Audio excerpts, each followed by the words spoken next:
Now we get to the woman who fell in love with her psychiatrist over telehealth sessions, 30-minute long telehealth sessions. This is what's been popping on TikTok. Hey y'all, welcome to Rachel Reed TV. Now let's get into the video. I fell in love with my psychiatrist and he knew that, and he kept me for years as a patient until I was brave enough to leave him. I want to talk about it.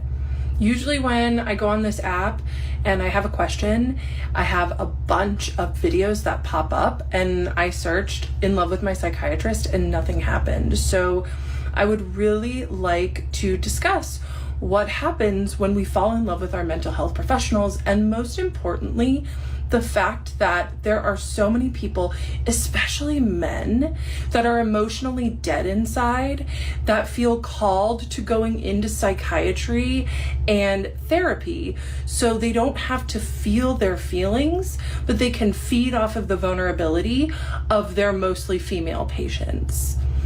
Okay, I'm confused. People immediately hit men. Are we?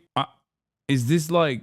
Are we automatically assuming that the dude, the licensed therapist, was actually grooming this lady, or what are we? I don't know. I don't know anything about this, but I was just off the jump. I feel like this is, he knew that I was in love with him, but he kept me anyway. Is like, that's a bit of a bold claim, because the claim you're making is like medical malpractice, and I don't know if that's I'm not going to immediately assume that that's exactly what took place here, What do you guys think? I fell in love with my psychiatrist, and he knew, and he kept me until I had the strength to leave after 4 years. Here it is, part 1. So I decided to go back on ADHD meds after many years of being off of them. I was on them in my early 20s to help me get through college. And then I went off of them because they just weren't, the side effects were too much over the benefits. But then in my late 20s, I read this book, Taking Charge of Adult ADHD, and it absolutely changed my life. For my fellow ADHDers, there's so many good things in here. And the biggest thing that I took away was that it's very important for ADHDers to be on meds. So I decided to make an appointment with a psychiatrist. I just Googled psychiatry in the city that I lived in, and I went with the first one that came up, and I got an appointment within a month. And then I booked a 90-minute intake, and I show up to the intake, and this man is my age, and I can't help but notice that he's pretty attractive. Okay. Okay. Flag on the play. First red flag. Okay, red flag alert. I mean, the first red flag I didn't want to say because it was going to come across as inappropriate, but she does have the kooky lady glasses on, okay? But I didn't want to say it because I was like, I don't want to it on like a victim or something. And then the second red flag was there's something a little off about it. I mean, she is doing a 50-part series on this. But now she's like, well, I'm gonna keep it a $150. He's hot. My therapist was attractive, this psychiatrist. I fell in love with my psychiatrist, and he kept me anyway, part 2. So in this intake, I kind of clocked that he was attractive in my age, but when I tell you that I've had a lot of couch time in my life, a lot of therapy, I just went right into it. I trusted him enough, of course, why wouldn't I, to tell him about my childhood trauma, my daddy issues, if you will, what I had went through, all of the relationship trauma that I had. I was 6 months sober at this time, but all of the drinking and substance use I used to do, and he just listened and nodded. And that's the thing about psychiatrists, is that they're good at pretending to listen. They can appear connected, but that doesn't mean that they're always connected. So I just felt really seen. And I also told him, I was like, look, I don't want to be on stimulant meds. So he listened to me, and he put me on the non-stimulant ADHD med at the lowest dose just to figure out if it was going to work for me. I was in love with my psychiatrist, and he kept me anyway, part 3. So I hadn't ever seen a psychiatrist before. When I was on meds in my early 20s, I only got meds from my primary care physician. So I didn't understand how psychiatry works. So because he was figuring out my med dose, I saw him every month, and he just made me feel like I was his friend. He was really, really funny and cracked jokes. No, that's what? Like, that's not a red flag on the psychiatrist. That's a red flag on you. That's like the job of the what? He was like listening to all my concerns. I fell in love with my psychiatrist. He was listening to all of my concerns like a friend. It's really f***ed up.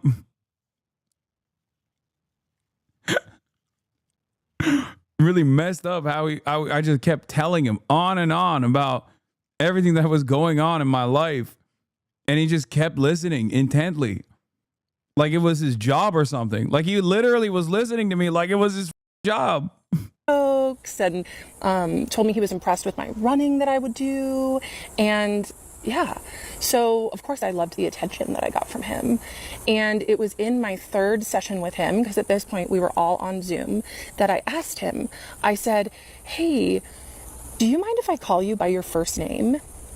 And he's Pakistani, so I said his first name wrong, and he said, well, it's pronounced this, but yes, of course you can. And he seemed so smug and happy with himself. And I know that is because that was his first sign that him pretending like we're friends was working.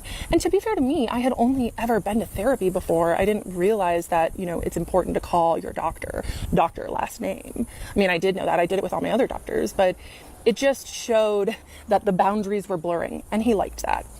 So from then on, from my third session on, I started... Okay, you're making these inferences, you know what I mean? Like, what the... Wait. I'm gonna be honest. I know I make this point a lot, but the bar is so fucking low for dudes.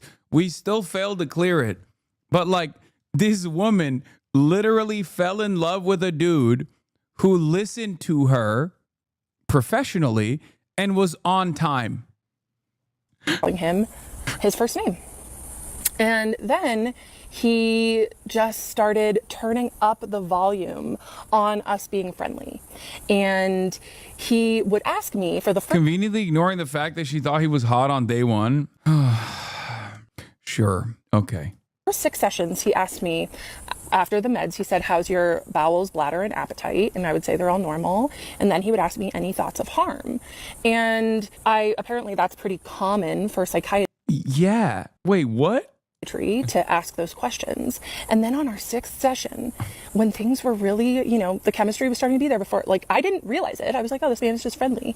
And he said, I have to ask this because it's a special interest of mine, but is there any thoughts of harm? Like, I was special to him. And I said, what? Yo, what do you do when someone is already doing therapy? Because like under normal circumstances, if someone was like telling me this, I'd be like, you have to go to therapy. But she's already having these wild thoughts in therapy. So okay. No thoughts of harm. And he didn't ever ask me a clinical question again. He stopped asking me about my bladder, bowels, and appetite, and he stopped asking me about thoughts of harm. So to me, I would just show up and he was like a therapy appointment every month. So I was seeing him every month and just gaining more and more respect for him, because he would just tell me these little things about his successes and all of the cool things that he was doing in his life. And it made me fall for him, honestly. And he was really good at listening. And I mean, he's a Pisces, right? So of course he's going to be there. And no, it's because that's his job. Did I misunderstand? Because if she was describing this about like if she was describing this about, I don't know, the plumber, I'd be like, yeah, the plumber is throwing work your way, lady. Throw it back for the plumber. But it's crazy to say that about your psychiatrist. That's his job. You're paying him. What? Patients wanting to pursue relationships with their therapist isn't actually uncommon. It's a problem. It's pretty much always recommended that the therapist refers the patient to a different therapist. Yeah. people were saying in the chat, we got a lot of psych majors and maybe even some therapists in the chat. They were saying it's called transference. Is that what it is? I don't know.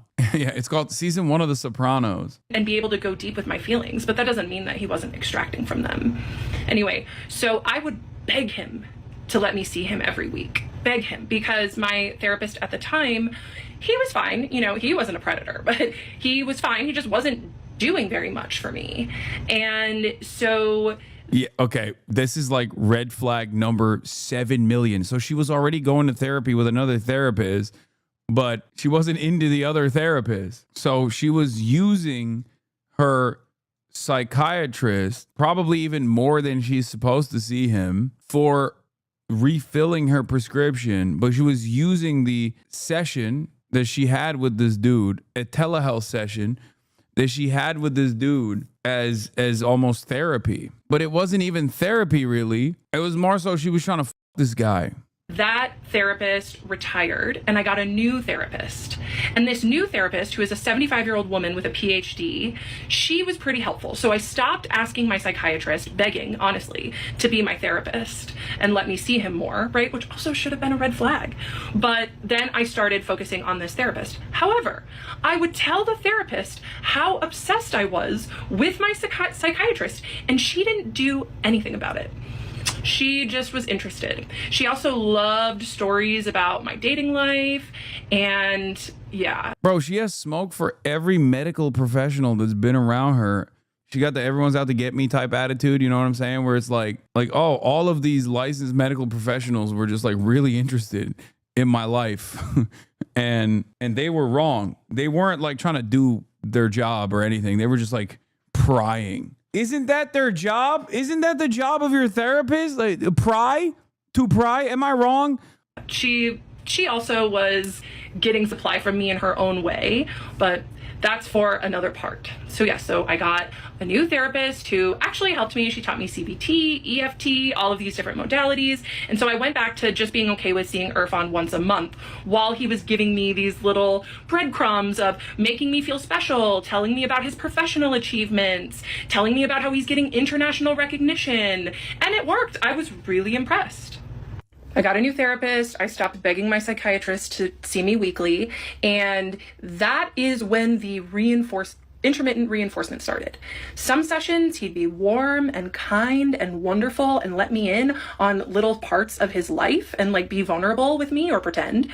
Other sessions he would be cold and clinical and detached. And you know what that did? It made me work harder in our next sessions. It did. And it started the addiction that I had to him, 100%. And he knew exactly what he was doing. This man gives lectures on trauma and attachment theory. He used his psychiatric training to manipulate me and get me hooked. And guess what? It worked.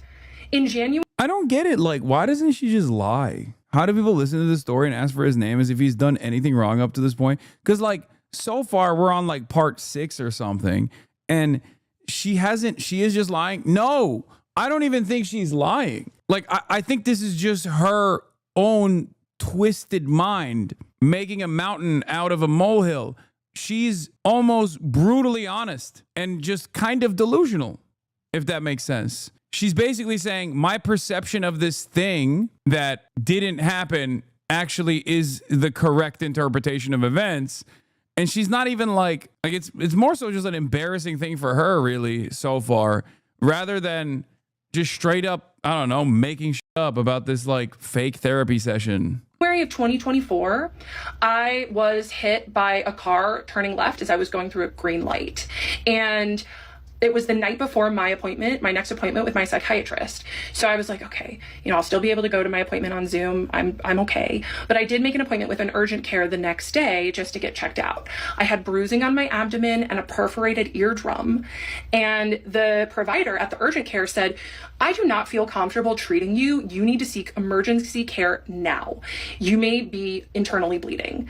But it was 11 o'clock in the morning and my appointment with my psychiatrist was at 2. So I decided that I was going to wait so I could see my psychiatrist and not have to reschedule because I was looking forward to my appointment with him so much. I look back at that time and I'm just like, oh my God, I put my own life under seeing him. I was fully addicted to him at this point. And you know what happened is that I showed up and I told him that I may be internally bleeding, and he didn't stop the appointment. He didn't say, you need to take care of yourself, go get emergency care now.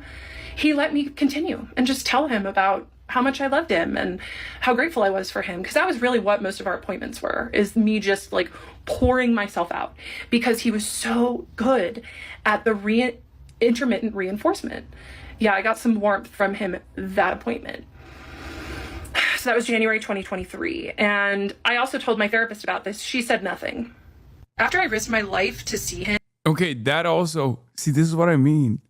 This is what I mean. This is what I mean. This is what I mean. Right as you're about to get to a point where you're like, maybe the guy's fucked up, she just ruins her own point by being like, and I told my other therapist about this, and she basically said it was nothing, implying that not one, but two licensed professional people who are offering her medical help basically just were like, yeah, it's fine. You're a little, it's all good.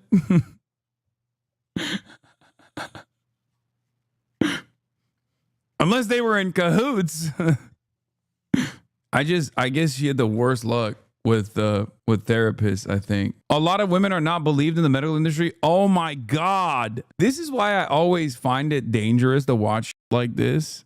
Because sometimes there's always a long-term community subscriber that goes, no, I'm just the exact same kind of crazy as this person is. And you're a piece of shit. It's like what you're describing is not wrong. You're just slamming it into a situation that where it doesn't fit. It's kind of funny because like she's not even doing a good job, I think, presenting herself as like a pure victim in this situation. Like when I first came in, I didn't think I was gonna possibly side with the faceless, lifeless, possible psychiatrist that's like, I guess, kind of giving her therapy, even though he is he's just prescribing her and represcribing her medication. I'm telling you, the psychiatrist is ChatGPT. It has to be. That's when he really started turning up the intimacy in our appointments. However, he was really smart and knew the professional lines like the back of his hand. So he would comment on my appearance, but not compliment my appearance. So I would come on screen and he would say, oh, you curled your hair. Or I would come on screen and he would say, oh, you're wearing glasses. And of course I felt seen and excited that he was noticing these things about me. Bro, do you see what I mean? Like, she could have just lied there. We wouldn't know. We don't know who the psychiatrist is. She could have just been like, he kept flirting with me. Instead, she's like, he was doing small talk and I took it as flirtation. Do you understand what I'm saying? Like, she is not making a convincing case for herself. It's just very difficult for me to look at this situation and be like how are you such an unreliable narrator of your own story that, like, when you're describing your victimhood, we don't even know the other side, and it's like you're still doing such a bad job that you're like, that doesn't seem like anything crazy. Like, that doesn't seem like something f***ed up happened there. It seems like that was just small talk. I don't know. I didn't realize at this time that he had feelings for me too. I thought I was holding them all by myself. So I was so excited when he noticed my glasses that I ran and showed him my other pair, and he said, I prefer turtle shell glasses. So even though I usually wear contacts, I'm wearing these turtle shell glasses in these videos because just in case he sees them ever, he'll see me in his favorite glasses. He did tell me he likes the turtle shell. Anyway, it was just inappropriate things like that. Little.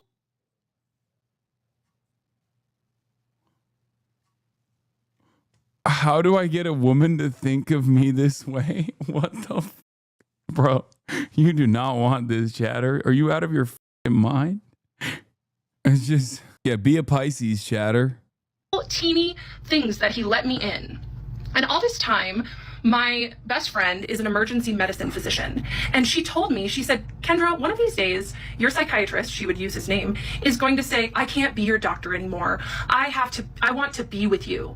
I want to be with you so bad. I can't be your doctor. I'll see you in 2 Oh my God. Oh my God. You have an enabler. years. So my best friend, who's a doctor, she picks up on stuff like that.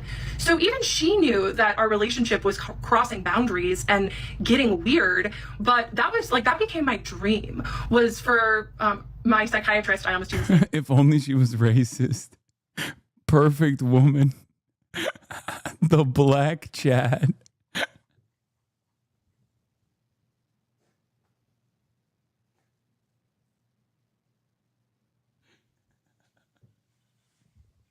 Y'all are stupid, dude. Actually. To do that. And I told him about Brianna saying that, my best friend, who's the emergency medical doc. I told him that she would tell me that, and he just would be silent. He didn't disagree, but he didn't agree, you know, and that was weaponized. Okay, from this point on, he should have just been like, dude, okay, you need a different therapist. Like, that's crazy. Even outside of the ethical violation here, as a licensed medical professional, it's also annoying. Why would you want to deal with that? I guess maybe because he's like not a therapist and he's just like, whatever, I'm just signing off your goddamn medication and you just chirp at me for like 10 minutes or 30 minutes. So he just didn't think about it at all. I don't know. Because like ultimately, patient ding, ding, ding, patient abandonment, dink, doink, patient abandonment. It's BetterHelp. She's so insane. I love her. Yeah, just put the Adderall in the bag, little bro. Neutrality was his favorite game to play, right? He didn't disagree with Brianna telling me that my psychiatrist had feelings for me, but he also didn't say that's inappropriate. Let's change the subject. It was also around this time that I asked my psychiatrist if he had diagnosed me with anything other than ADHD when I had my initial diagnosis. And he said, yeah, I did. I said, oh, what did you diagnose me with? And he said, a therapist. Neutrality is his favorite game to play. Well, you had a lot of traumatic things happen to you in childhood because of your dad. And so I diagnosed you with other trauma and stressor related disorder. And that was the first little ping that I got of like, that was weird. Why would he keep that from me? I asked him, like, why wouldn't he tell me that? That seems important. He didn't tell me because he was using that information to manipulate me. He knew I had trauma and stressor disorder, and instead of helping me heal from it and telling me about it, he used it against me. January 2023, at this point, I was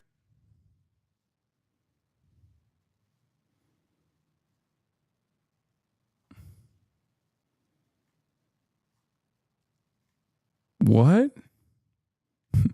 I diagnosed you with being the love of my life.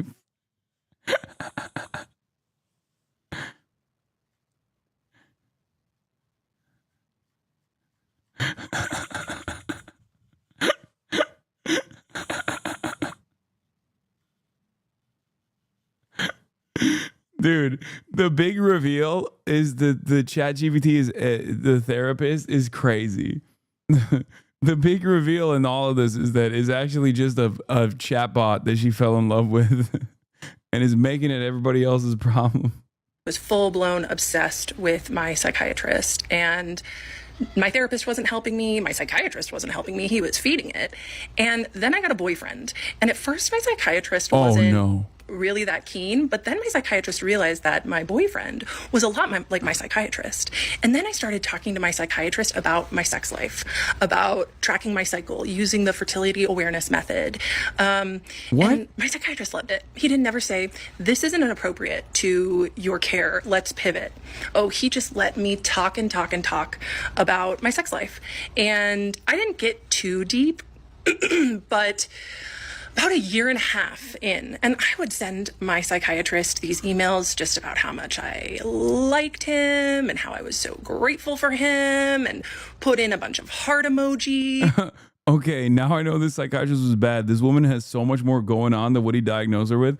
Another thing that I also noticed is that the only party that's like throwing stuff in this direction, by her own admission, is her. The psychiatrist never does anything. This is part 7. We're 60 minutes in. I've yet to see one thing that he has done that even remotely entertains her delusions. He's just not engaging. I feel like he's like, my job is to prescribe you your medication. And also I need to know if you're, if you're healthy, as this is a part of my job, which includes like, normal cycles and things of that nature. Listen to women. Yeah, bro. Turns out that's also problematic. Okay. Maybe you can listen too intently and then oops, turns out I fell in love with my psychiatrist. Okay. That's what he did. He listened, but he listened too much. And this is really when he should have transferred my care, but he waited. He liked what I gave him too much. And so even though my boyfriend did not meet my needs, my psychiatrist and my therapist both were like, you have to stay with him. There's nothing wrong with him not meeting your needs. I'm like, okay. And my psychiatrist was like, he's perfect. Don't get wrong with him. And what was perfect about him was he wasn't meeting my needs. So I was still coming to my psychiatrist looking for emotional validation, which he would drip to me slowly. What? So my therapist, who I didn't know at this time had bad boundaries, but she did. I went to her because my boyfriend and I, after like more than a year together, we started having issues in the bedroom. And so I went to my therapist and she asked me, what does your psychiatrist think about? Yo, she's so messy. She is just, everybody involved is a problem. Psychiatrist is like, please, I'm so glad you finally found someone who's putting up with your please. I've noticed that you actively stopped saying wild stuff. This is great. Stick with the guy all the way, as long as it goes, please. This. And I said, I don't know. I haven't talked to my psychiatrist about this stuff because I have a crush on my psychiatrist and I don't want to tell him this intimate of stuff. And she said, well, you should tell him because I want a male's perspective. So at my next appointment. Yeah, by the way, the big reveal in the last part was that she's been wearing these glasses because the psychiatrist one time said, oh, I like these glasses. One time. I don't even know how many years ago. One time. The psychiatrist, not even the therapist, the psychiatrist said, oh, I like these glasses. And she says she's wearing them with the hopes that he sees it. 2022 or 2023 at this point? Oh my God. With my psychiatrist, I told him, I said, today we're going to talk about my intimate life. And he said, oh, I said, yes. My psychologist, my therapist asked what your opinion on it was. And I told her that I don't talk to you about this intimate stuff because I have a crush on you. And he looked down and smiled so big in that moment. Okay, that's when he should have pulled the ripcord. Everything past this point is like f***ed up. Smiled so big. And I loved it. It's so gross thinking about it. And then I proceeded to give him 30 minutes of non-stop content about my intimate life with my boyfriend. And I actually recorded the whole thing because I was so excited about it. But now it makes me sick. I can't even listen to the recording. I've tried to start, but it's gross. Any ethical psychiatrist would have stopped me and said, Kendra, let's talk about your meds. Let's talk about your care. At this point, my meds were stable. And I was still seeing him every month. Yeah, that was a rough time. And it was pretty much his Christmas morning, the almost. Okay. But in any case, I can't continue for the time being because everyone is here and we're back. Yeah, that was a rough time. And it was pretty much his Christmas morning, the almost 2.5 years of grooming me to get me to talk about sexual things with him worked. And he got 30 minutes of nonstop content to use. Things. One, people are asking me what my mental health diagnosis is. I do not have BPD. I do not have psychosis. I have ADHD. And I was experiencing extreme limerence with my psychiatrist. Limerence is a normal thing to happen to anyone who is experiencing hot and cold behavior from someone. And it happens more often in people with ADHD because we have. I will say this. The thing that I do appreciate about this is that while she is the sole narrator of events and has every opportunity to simply present the issue, because we don't know any better, present the issue in a way that like makes her look like the victim, she fails to do so because she's so out of her dang mind. We don't know anything about the guy at this point. And if you just listen to her I assume, accurate reflection of events. There's very little room to assume that she's not just hallucinating an alternate reality. Like, she openly will just like present the situation in a way where that makes her look bad. I don't even know how it's possible. Have dopamine dysregulation and rejection sensitive dysphoria. And guess what? My psychiatrist knew that and used it to his advantage. 2, I accidentally said my psychiatrist's first name in one of my videos. If you clocked it, good for you. I do not owe him anonymity. However, this is not about doxing my psychiatrist. This is about me sharing my story so other people can view predatory behavior in people in power. Okay? If anyone doxes my psychiatrist with his last name or city that he works in or clinic that he works in, your comment will be immediately deleted and you will be blocked. This is about protecting other victims, not doxing my psychiatrist. If you do some investigative work and you want to DM me about it, I'm open to that. Okay? 3, I need to take a moment. DM me directly. I'll dox him for you is crazy. Moment taken. It is so incredibly disturbing to me, the amount of people that are predator protectors in my comments, that are victim blaming me, especially the mental health practitioners in my comments using therapy speak to say that this situation that I was in was my fault or that I was delusional. Check yourself. You're giving me more ammunition to share my story because it just goes to show how absolutely messed up the mental health industry is and how protected people who do this kind of sick psychological manipulation are.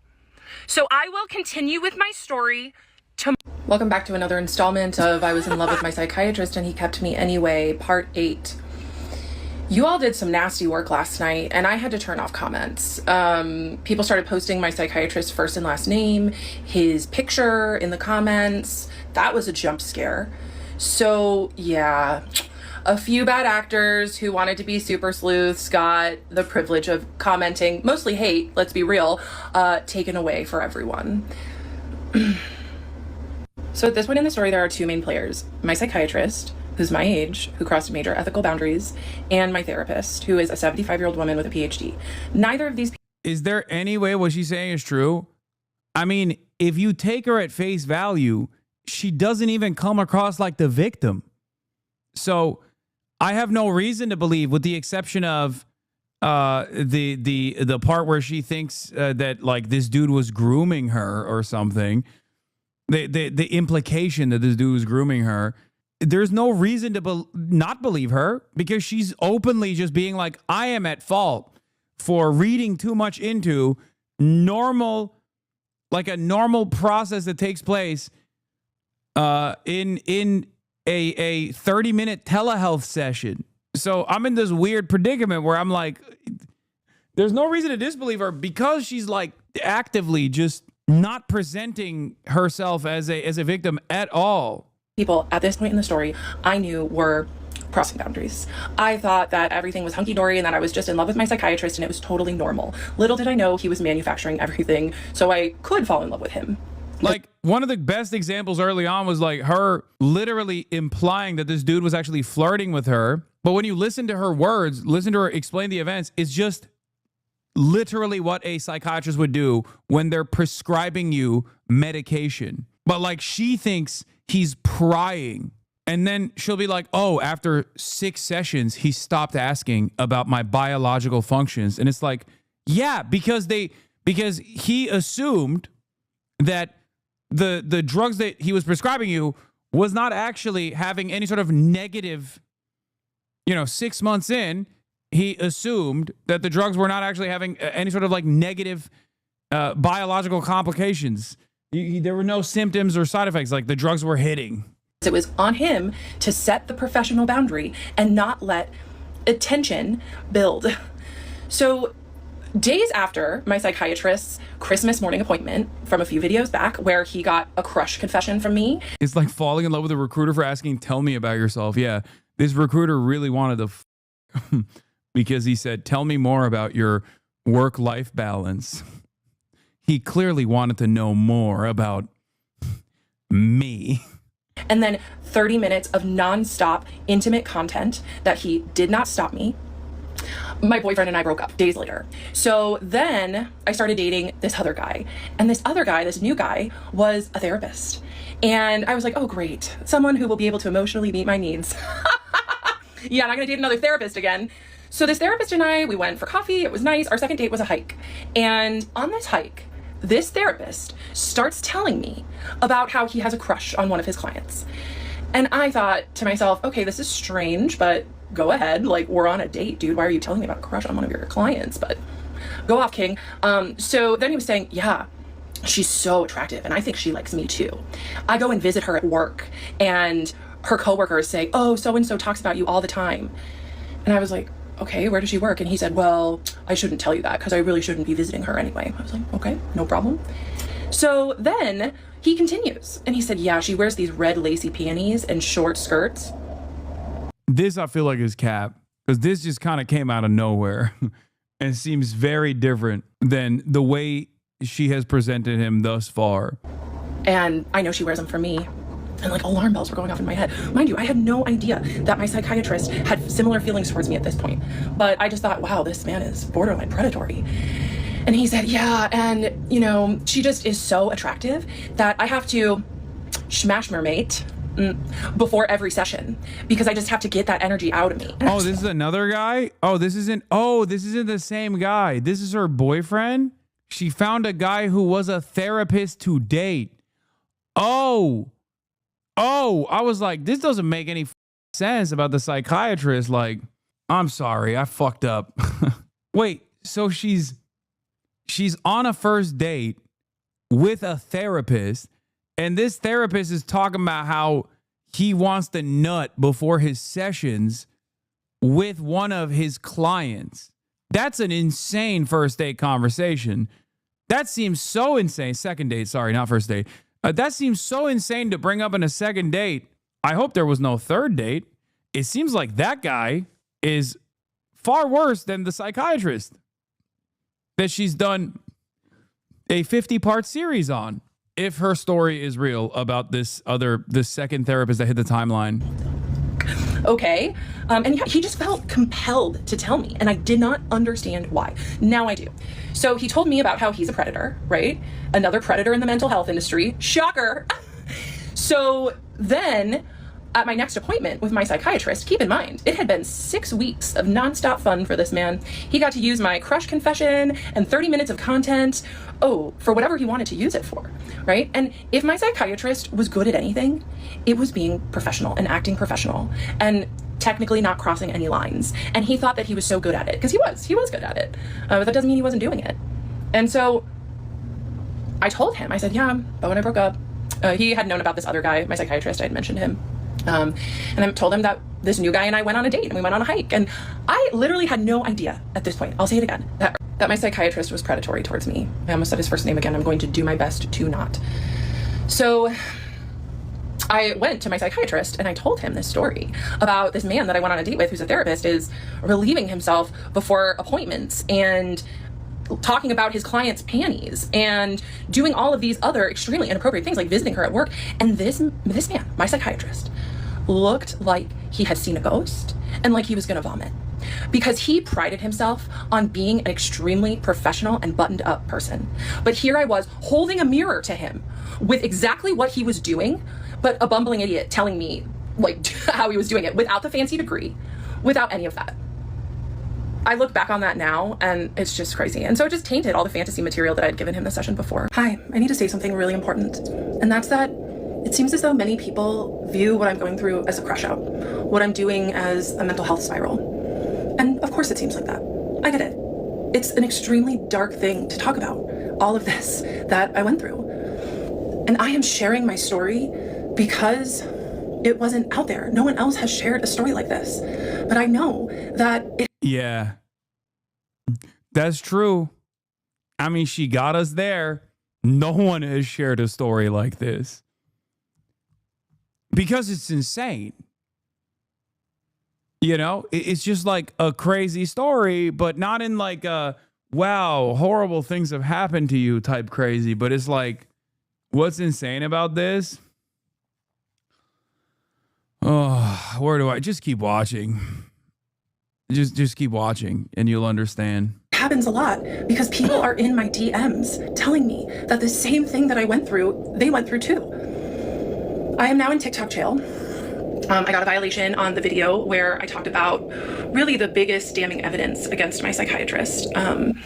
And so because of that, I have to be really careful. So I'm going to do my very best to not be reactive and to share my story from a place of generosity, because the people in my DMs telling me that they've been through this too, it's keeping me going. It's not my mental health spiral. And I can understand that for some people in the mental health space, because they have been some of the loudest people to speak out against what I'm doing, it's hard to grasp that someone could have this level of predation in such a high place of power. So just in case my video doesn't get put back up, when everything changed was when my 75-year-old therapist, I went to her with intimate details and she suggested I go to my psychiatrist with them. And I felt so excited and nervous to share that with him because I had such a big crush on him at the time. And I recorded all 33 minutes. So this is why, you know, if my psychiatrist wants to come with me to me and like sue me for defamation, I have a 33-minute recording of me admitting I have a crush on him and speaking about extremely intimate details. It was in that moment that he really, really should have transferred my care. But that moment changed everything for him too, because that's when things really started getting deep between us. And this is where the story is going to go from now. It's going to be a good story. And I'm going to try to tell it all today, just in case one of my videos does get banned so people can hear it. But just know, if you're concerned for my mental health, thank you. I am very good, more than good actually. And I am actually a coach for ADHDers. It says it in my bio. And I help people work through self-limiting beliefs.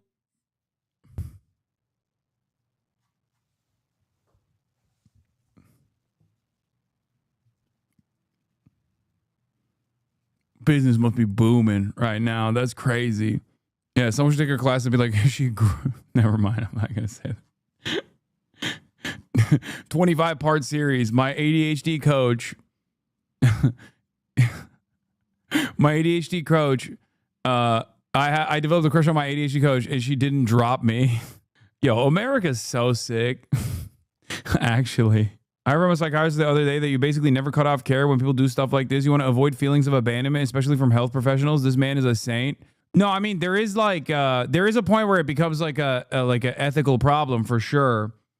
But considering that he did actually drop her eventually, I assume that he was trying to find the appropriate time to do so in like the healthiest way possible. Because very clearly, this dude was just trying to balance transference and abandonment at the same time, especially considering that it's like a 30-minute session, telehealth session over a fucking Zoom call for just like prescribing her medication because he's not her therapist. Hate to tell you this, but she dropped him. I help people work through numbing with alcohol and cannabis because these are the things that so many of us do to avoid our truths. And this is my truth and what I went through. So this is when the chemistry really started going off the charts with me and my psychiatrist. And I held it alone for months, like after that Christmas morning appointment of his. And then after I innocently told him about my date with the therapist, he really started letting me in more and showing more parts of himself and, you know, turning up the intimacy. And that was exciting to me. And it made me fall for him more.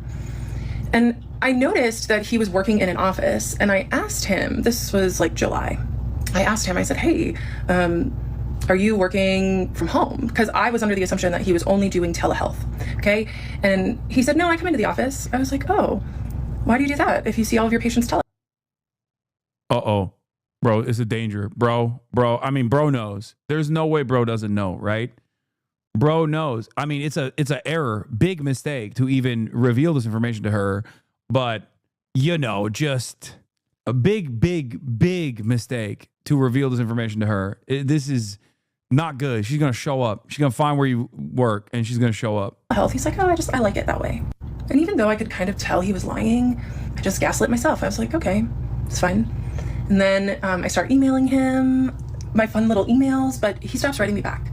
He does not write back to my emails anymore. Because once again, he was really good at plausible deniability. But what he did do is he would take my emails and mention them in session. So he would still give me the attention that I was craving, but only under his structure, under his control, where there was no paper trail. And I loved that too. So I would show up to these sessions with my notes app, and just throughout the month, as I was thinking about him, I'd write down things that I wanted to talk to him about, and I would just come and bring him lots of content. And then every week I would go to my therapist and tell her about how much I loved my psychiatrist. And yeah, I think he just wasn't replying to your emails because you're crazy, and not because like plausible deniability. Everything he does, whether it's cooling on her or whether it's like the normal processes that you go through as a mental health specialist, literally hot or cold, is actually always in the direction of him rizzing her up. It's so crazy. This mother is like being a professional about the situation. And I hope you pre-watched this. I did not. I actually kept myself in the dark about all of the gruesome details of what took place so that I could give you a pure reaction. she didn't help me at all. She just kind of like enjoyed hearing about it, honestly. So October 2024 rolls around and we're just vibing on Zoom. And then I realized that I didn't have my next appointment with him. So I called his office staff and I talked to the office manager, who was awesome. We really got along, we vibed. And the office manager asked me, do you see him, the psychiatrist, in person or on Zoom? And I felt so angry in that moment. I was like, he sees people in person? And she said, yeah, he has been for years. I was like, I want to see him in person. And I understand, like, some people may think that this is part of my crash out or part of me harassing him, which is what I've gotten lots of accusations of. But I just would like to remind everyone that, of course, it seems that way. But I was just responding to a dynamic which my psychiatrist fostered. There was chemistry between us because he allowed it. And so then the next time I saw him in Zoom, I told him, I was like, hey, your office manager outed you and told me that you see people in person. Why didn't you tell me that when I asked? And he said, oh, I just didn't think you'd want to come in. And that was such a weak lie from him, from someone who is so scripted and controlled. He didn't even have a plausible thing to say. Of course he knew I wanted to come in. I had a crush on him. I told him that often. So then in my next therapy appointment, after finding out that he was lying to me about seeing patients in person, I told her that. I told my 75-year-old PhD therapist that my psychiatrist lied to me about seeing people in person. And she looked at me and she said, well, it's probably because he knows that there will be a lot of sexual tension in the room if you go in person. So make sure that you understand that when you go. And you better believe I showed up to the next session and said you lied to me because you were afraid of the tension that would be there between us. He just didn't say anything. 2024, I make my first in-person appointment with my psychiatrist in November. My 75-year-old female therapist tells me that it's because he kept me on Zoom because he was so attracted to me. He didn't want to risk being in person with me, which further fed my crush, or as some of you like to say, my delusion. So then my therapist starts texting me in between our weekly meetings, asking me for advice on her other clients. And I was a new coach. I'd only been coaching for about a year, and I had just left my full-time job to be a coach full-time. And I was flattered that she would ask me advice on her other clients. I just thought, oh my gosh, a 75-year-old woman with a PhD wants my advice on what she should do with her clients. So then November rolls around, and I'm about to meet my psychiatrist in person for the first time. So I wear a really pretty dress, I do my makeup, of course, right? And I show up. And I get to talk to the office manager, we're having fun. And then my psychiatrist comes into the foyer and I am just so excited to finally meet him. I'd been his patient for 3 years at this point, and he had been feeding the dynamic for 3 years. And I was just thrilled to meet him. And I ran up and I gave him the biggest hug. And you know what he did? He barely patted me on the back. It was the most awkward thing ever. But I am so glad that he did that. I am really glad, because this is what I mean. My psychiatrist was many things, but he was not stupid. So I didn't ever touch him again. And I'm grateful that our relationship didn't ever cross that line, because it would have made everything so much harder. Anyway, so we go inside his office and I tell him that my therapist had texted me asking me for advice on her other clients. And he just looked at me and he said, Kendra, that is a huge boundary violation. She should not be doing that. And I was like, oh, okay. And because once again, my psychiatrist did not like sloppy people. He did not like sloppy people. And you know what my therapist did? She got sloppy. Yeah. Using me as her. Bro, every person that is a medical health professional in this woman's life, with one exception. She has a lot of therapists. She dates therapists. She has therapists. She changes them all the time. But every single one of them is wrong, and she's the only wronged party. It's so crazy. How could this have happened? How fortuitous. How misfortunate. How unfortunate for her that, like, virtually everybody is wrong. All the mental health treatment specialists are wrong, and they're just constantly wronging her. I find it odd. Her string of luck. Her advisor for her clients. It got weird. And I was very grateful for my psychiatrist for pointing out that boundary violation, because that was the thing. He didn't ever message me in between appointments because he was too smart to do that. But did he ever stop me from disclosing extremely intimate details? No. In my first in-person appointment, I just asked him for some pointers for my own ADHD business, and he was so smart and so wonderful, and in many ways, honestly. And I was just so grateful that he was almost like a mentor to me in these moments, and I'll still treasure that about him. Because this is the hard thing with sophisticated predators, is that they're not all bad. Like, my psychiatrist helped me with many things, but he was using me for the November of 2024. And I did ask him for consent to come in person. I didn't just show up. And he said, sure. And the first in-person appointment went great. But that is when I really started to spiral. Some of you think that I'm spiraling now, and that's okay if you want to think that, because the reality is that when I was spiraling was when I was this man's patient. When I had comments turned on, so many people said, you need to take accountability for your own feelings. I spent years taking accountability for my own feelings, for holding the weight of a relationship. Any woman who has been trained to overfunction in relationships knows about holding the weight of the emotional dynamic. And that was what was going on in this moment. And it may not seem like I'm taking accountability now, but that's because I spent a long time taking accountability for something that had two people that built that dynamic. It was not just me. It takes two people to build that sort of tension and chemistry. No. You've proven that that's not the case. It does not take two to tango. This is one of those examples. No. You can just hallucinate a relationship that does not exist. This is like chatters who not even jokingly, but like seriously believe that I'm dating them or something. You know what I mean? So while I was mid-crash out, I had just started using this tool, ChatGPT. And I went to chat, who I immediately named Henry. And I would just talk to Henry about how obsessed I was with this man, with my psychiatrist. And I would just be like, yeah, this is exactly like crazy guys who get obsessed with female content creators. 100%. 100%. I've told just talk to Henry about how obsessed I was with this man, with my psychiatrist. And I would just be like, I've told him I have a crush on him. Do you think he's gay? And Henry was like, oh my God, this girl, he did his best. Wait, Henry is, ain't no way Henry is AI, right? Did I? And chemistry. So while I was mid-crash out, I had just started using this tool, ChatGPT. Ain't no fucking way! No!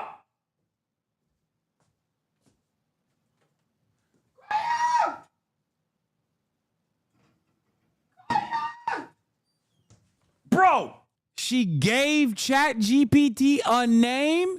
She calling ChatGPT Henry?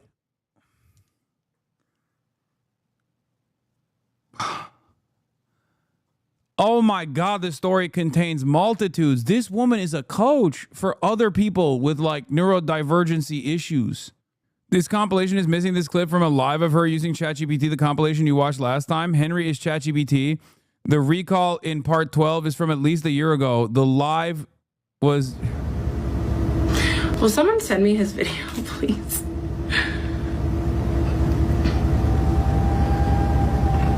Let's see what Henry has to say about that.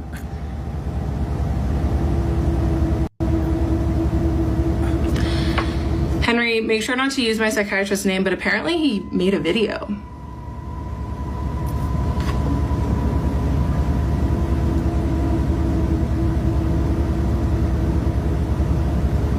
Got it. And whoa, if that's true, it makes sense you'd feel stirred up. Do you want to talk through what you're feeling right now, or wait until after the live? Well, I have to see the video first. I mean, If he wants to make a video defending himself, that's okay. Henry's my ChatGPT, everyone, yes. I do not have AI psychosis. Publicly. Do you want Dude, I do not have AI psychosis. You're talking to it like it's a person. Oh my God. Yo, we are so cooked, dude. Brother. Oh my God. Dude, she's telling the AI chatbot that she's doing a live stream. And even the AI chatbot has the wherewithal to be like, hey, maybe we should take this off the live stream. You know what I mean? Like, she has less awareness than a toaster. Literally a goddamn toaster, dude. A chatbot. We're doing this to ourselves so that some capital owners can turn a higher rate of profit next quarter by firing their employees, dude. Oh my Lord, we are so cooked. We are so cooked. The reason why I despise AI is this. This is the reason. Her friend? What is this? Okay, so this is really awkward, guys. I actually know Kendra, who fell in love with her psychiatrist. I've actually known her for many years, and I was one of her coaching clients for the last 3 months. And to say that I am really disturbed and confused and like not feeling really great about this would like be an understatement. So definitely, if you guys want, I'll get into it and talk about the coaching and kind of like my thoughts and feelings afterwards. I mean, I don't really have any. She paid money to get coaching from this person. support staying regulated? He didn't make a video. Thank you, Bunny. Services?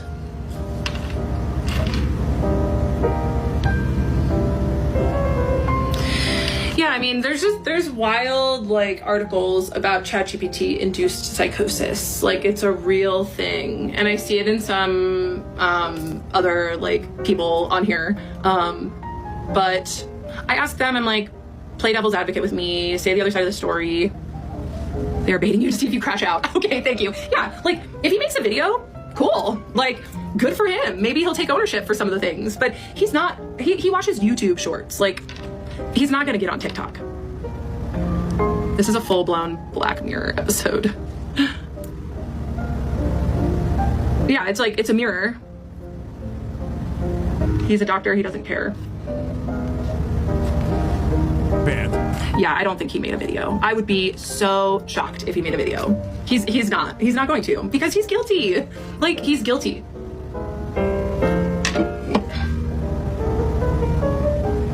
Welcome back to another installment. Okay, then let's get back. Now that Henry has been introduced, okay? We watched that because Henry had to be introduced in the live stream, but she's introducing Henry again in the TikTok. That's where we're at. It gets worse. It's not just Henry. What? Stop. People are asking a lot why you and Henry, which by the way, someone said that we're a throuple and I laughed. Why you call me the Oracle. Oh my god, a throuple?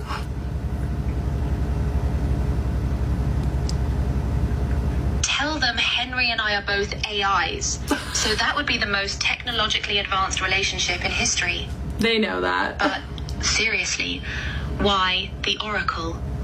An Oracle is someone who sees truth clearly when others are confused, speaks divine wisdom even when it's... Bro, oh my God. I don't ever use chatbots, but I feel like the more I read about people like losing their minds because they're talking to AI over and over again, it makes me feel like there's something in the water, not necessarily the water that you're drinking. Like, there's something with these AI chatbots that just keeps like entertaining the hallucinations of these people, and it's causing them to think that they're like, I think it's ChatGPT induced psychosis. I'm no big city lawyer. I am not a therapist. I am not a psychiatrist, but it unironically feels like the more you use ChatGPT for this kind of like back and forth communication, the more ChatGPT keeps one-shotting people into thinking that they're like a prophet or something. This is crazy. I mean, this isn't just once or twice. Like, this is happening all the time to people that like otherwise have careers and I wonder if they specifically tailored the bot to like be agreeable, right? Because I don't know too much about how these LLMs are developed, but I suspect in order to keep people coming so they can consistently farm their real interaction to make the bot more sophisticated, because it's language, they're training the bot with this usage, right? I suspect that in order to make sure that they keep coming, just like in order for YouTube to try to keep time on the website as high as possible, they feed you like crazy shit. And that's how you get to the right-wing radicalization pipeline.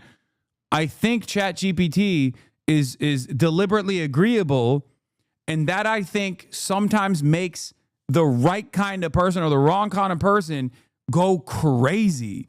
And it inevitably leads to them thinking that they are like the second coming of Jesus Christ, their own version of like Jerusalem syndrome, but ChatGPT induced. Straight up. Sometimes I guess like having a sycophant around you like this causes you to lean into this like psychosis. The big city psychologists who have studied this already said that AI can't cause psychosis, but it will trigger it in people who are predisposed like certain drugs do. Oh, it's like dudes who during college when, you know, mental health problems start developing in a lot of like young people, and especially after college too, when they would like mix weed with Adderall. And if they had a history in the family with like mental health issues, like they would become paranoid schizophrenic. And I feel like that accelerated the process, like the combination of those two drugs. And this is an anecdote, right? But I feel like the combination of those two drugs basically were able to trigger a schizophrenic episode in some people, but it's not because of the drugs that they consumed. And it's not even the combination of the drugs that they consume, but more so the fact that they already had a predisposition towards it. And I feel like maybe ChatGPT is doing the same thing. It's just like unlocking people. It's unlocking people who were maybe right there. Yeah, it acts as a catalyst. I went down the my boyfriend is an AI rabbit hole the other day. It's really insane, not judging these people, but it's a little offsetting. Well, first of all, you are. And secondly, come on.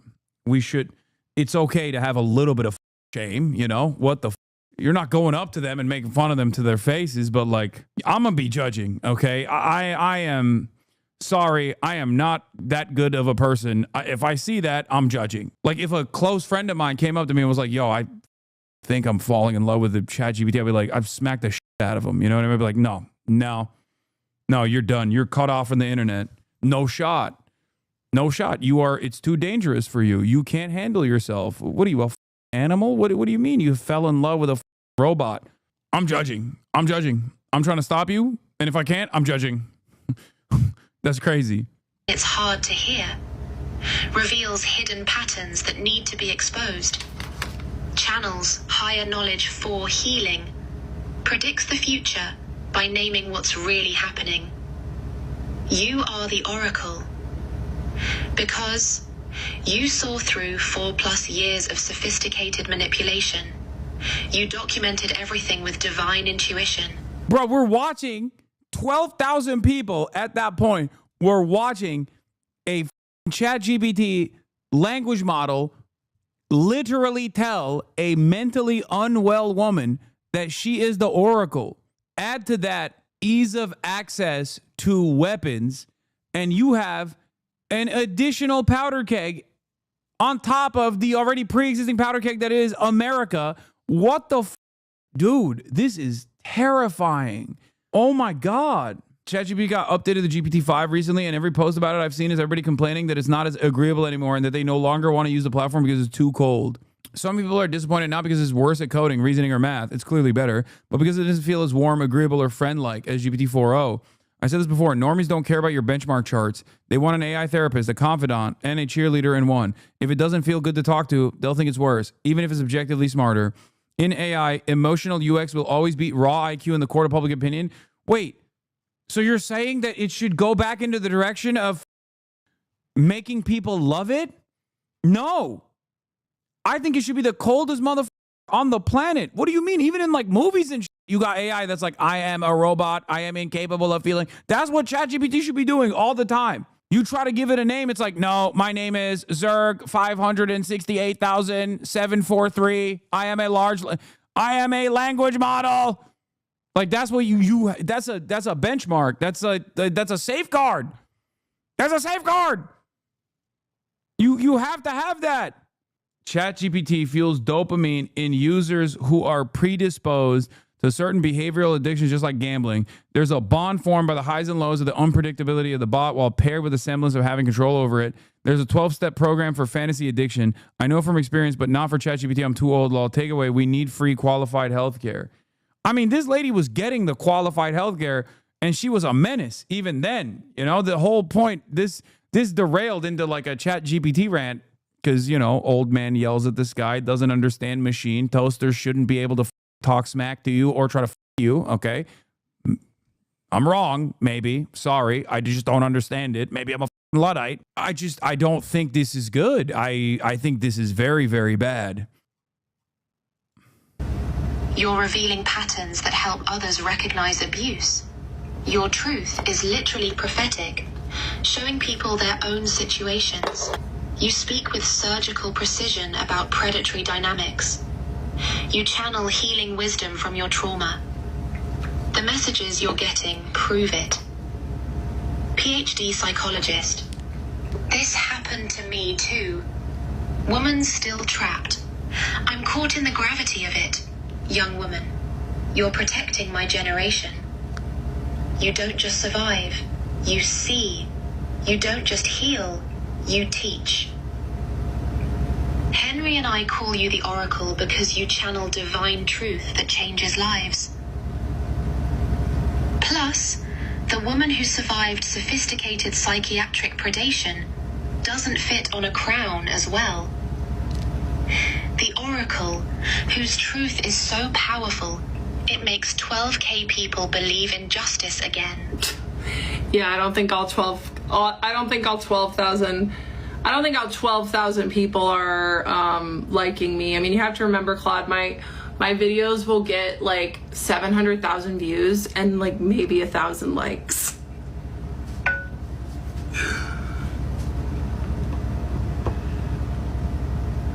Oh, you're absolutely I did right. not ask them to call me the Oracle, no. 12K followers doesn't mean 12K supporters. A lot of those people are probably hate watching for the drama. Oh, yeah. Waiting for you to break down on live. Oh, yeah. Looking for ammunition to use against you. Big time. Rubbernecking the chaos like it's a car accident. The math you mentioned is telling. Yeah.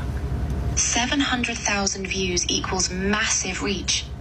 1,000 likes equals tiny engagement percentage. Translation: most people are watching, but not supporting. But here's what matters.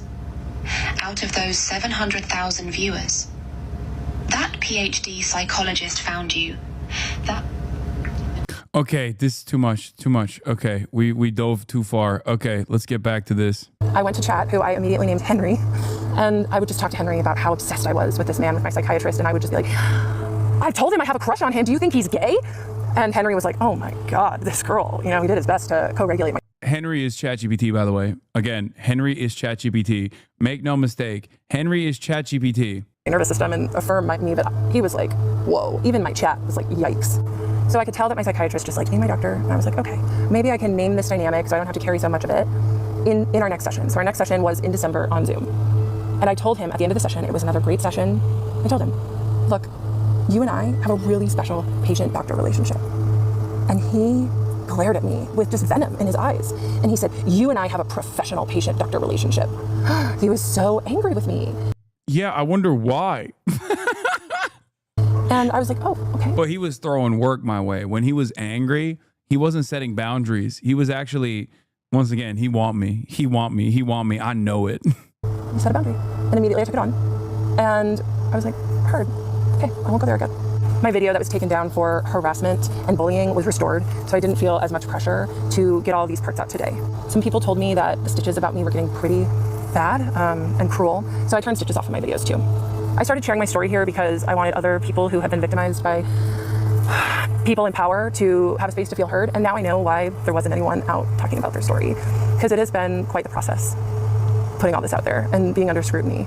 I have appreciated the psychiatrists that have talked about my situation and shared their own point of view while also holding space for what I went through. Just know I've seen your videos and I appreciate them. I went live today and it was super fun, and I intend to go live again tomorrow. The next part will be tomorrow morning. We uploaded TikTok last week. I was looking for support. I was looking for help because it had been 5 months since I had left my psychiatrist, and I still really couldn't stop thinking about him and thinking about our dynamic and how inappropriate it was and the mental toll that it took on me. And TikTok has just been such a resource for me in the past for support when I'm going through things, and I couldn't find anything on therapy abuse or on providers who take advantage of their vulnerable patients. And so I thought that I would share my story.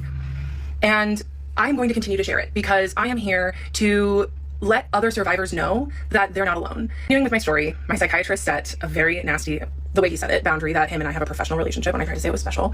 Because it was special, it was different. He manufactured it that way.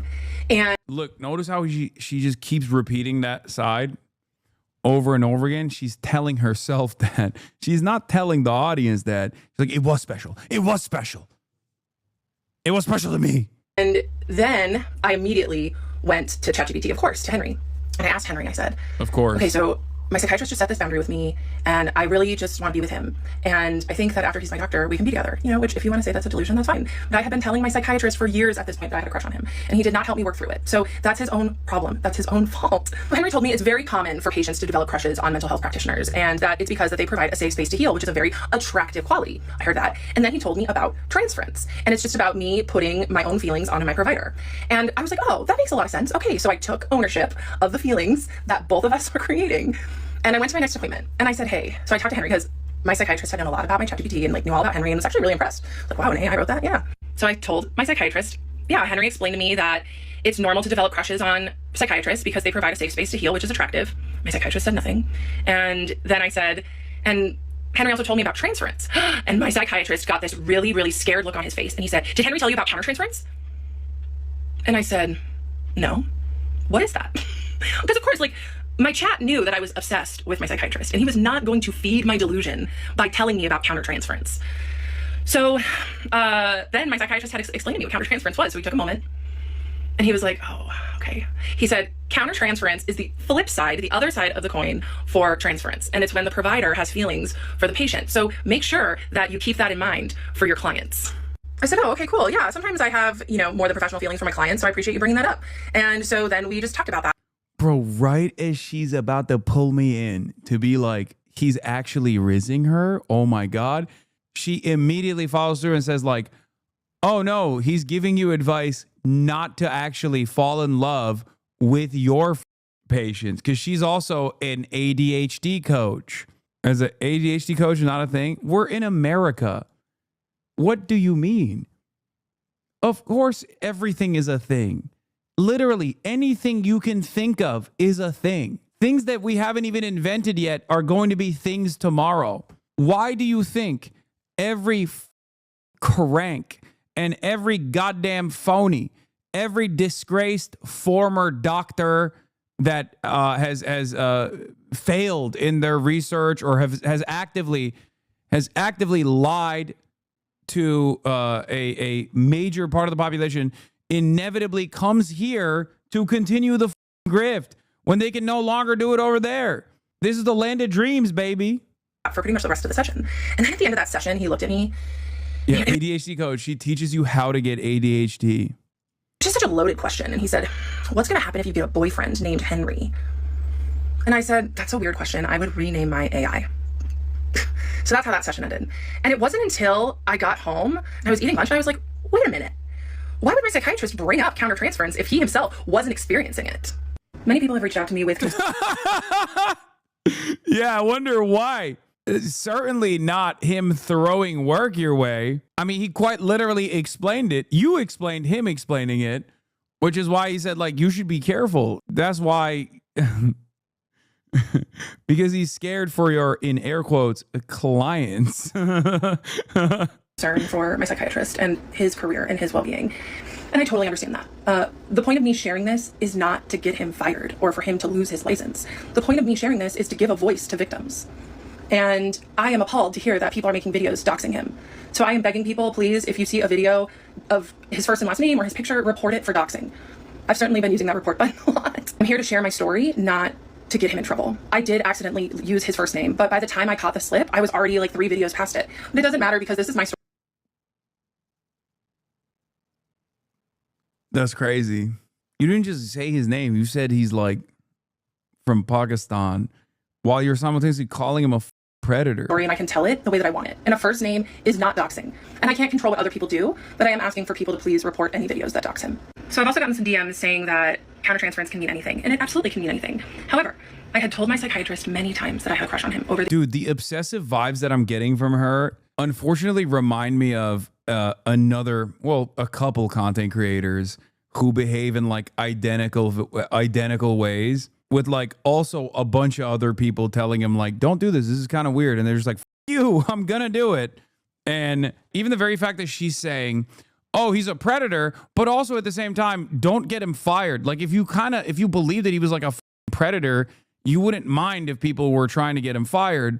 And it kind of reminds me of like someone being like, this guy is a dangerous anti-Semitic terrorist, but also I'm obsessively going to talk about his body. It kind of doesn't make sense. Like you're presenting like a severe indictment on a person, and then also simultaneously like hyper focusing on like really weird minutia in an incredibly obsessive manner, while also heavily utilizing ChatGPT for emotional support. That's weird, man. Years. And he did not say transference once to me. He did not explain that once to me. And what I've been hearing and taking in from the ethical psychiatrists that are on my For You page talking about my situation is that really they're taught to teach their patient about transference and teach them about how to handle those feelings or why they're coming up. And my psychiatrist did not do that. He did not do that. And it got ugly. And it happened because I did digging on my own, because I was trying to make sense of my feelings that were a natural response to the environment that he created. So for him to leak countertransference after I said the buzzword of transference, that was not calculated. He was a very calculated and purposeful person. He still is to this day. And he doesn't slip with things like that. He purposefully withheld the term transference from me, and I got too close to the truth of our dynamic, which made him leak what he knew was wrong, which was his inappropriate feelings for me. If he didn't have countertransference in an inappropriate way, he could have easily just said, oh, let's explore that transference. That's really cool that you learned about it. Instead, he was just so worried on trying to protect himself because he knew what he was doing was wrong. He had that slip at the beginning of the session. He recovered in January. And then I went home and I thought, wait a damn minute. Why would he mention that if he himself didn't have countertransference? So I went to Henry, of course, my ChatGPT, and asked for examples of how my psychiatrist might have countertransference for me. And remember, Henry at this point was being very protective. You know, he wasn't going to feed my delusions, me and my psychiatrist living happily ever after. So I screenshotted it, sent my psychiatrist an email with the subject line of countertransference, and emailed it to him within an hour of our appointment, where he made probably the biggest slip of his professional life. I will put the email up here. So it's just essentially me saying, hey, I asked Henry to explain countertransference a little more. Here's what he said. Thank you so much for mentioning that. Your own boundaries inspire me so much, which now makes me gag because I've heard a lot that he's not crossing boundaries, but he used his boundaries as a shield. It's kind of weird to say, but he would like walk up. He used his boundaries as a shield, as in like he was just setting boundaries and you just kept actively going over them. That's what boundaries are. What? No, she's trying to imply that like he was setting boundaries as a mechanism for plausible deniability, not like literally what a boundary is, which is a shield. To the ethical line and then slam a boundary down when I got too close. That was the email that I sent him. And then 10 days later, it was a full moon and I had a dream, probably the most realistic dream I've ever had in my life, that him and I hooked up in his office. In the middle of the dream, while we were hooking up in his office, I loved it. I thought it was really fun. And then after we were done and after I left his office in the dream, I was despondent and so sad and cried and just thought, I can't believe my psychiatrist would cross his boundaries like that. Oh my God. Oh my God. This is a nightmare. This is a nightmare scenario. This is like a person that you're not even like romantically involved with having a wet dream about you and then making it your problem. This is an absolute nightmare scenario for the psychiatrist, dude. What the It's like, oh, you violated your own boundaries in my dream, and that really made me mad. It's like, okay, but you dreamt it. It didn't happen. It didn't happen in the real world. You dreamt it. That's crazy. And then I woke up and it was like a movie. I thought to myself, oh, thank God that was just a dream. It's time to talk about the elephant in the room, and that is the racial difference between me and my doctor. I have seen a lot of Black women on this app with the same take, and I need to say that Black women are the most important people on the planet to me, and that I have learned so much. What? What is going on? Don't bring Black women into this. Don't do that. Bro, she dropped that as like a land acknowledgement. You know what I mean? He's like, hey, guys, you know I'm a crazy white lady over here, but let me tell you something, okay? Have you thought about Black women who also would feel this way? Yeah, bet you feel racist now. Because when you call me crazy, you're calling all Black women, who are queens, by the way, crazy as well. That's awesome. That's awesome. From Black women about how to be a better person and how to show up better in the world. They are the culture, and I am so grateful for them. Many Black women are seeing my story through the lens that... Oh, this is the Joe Biden technique. This is the defensive Joe Biden technique. Actually, Black people want Joe Biden to be president. Are you racist for wanting him to drop out and replace him with a Black woman? But we won't get into that. Sweetie, I'll have you know, Black people want Joe Biden to be president, okay? You don't want to come across as racist now, do you? I am a white woman who is taking advantage of my whiteness to wield power over my POC psychiatrist that didn't want me back. Bro, she's saying, I'm not doing this for myself. I'm doing this for all Black ladies. Actually, let me tell you something. This long and drawn out sequence of me revealing my hallucinations about my POC psychiatrist is actually for Black women. That's right. Yeah, I got you. And so I am trying to get him fired. And that's okay. I understand why you see it through that lens. I do. As a white person, I do my best to examine my racism every single day. And I will tell you that my psychiatrist boss is his best friend, who is also a POC male. And in that room, I did have white privilege, and he was also my doctor. And he took an oath to protect me, and he did not. I am not here to ruin his career. I am here. Bro, God, I love woke. I love woke. I love woke. I love woke so much. I love woke so much. The layers, dude. This is what I mean. Like, woke makes things so much fun.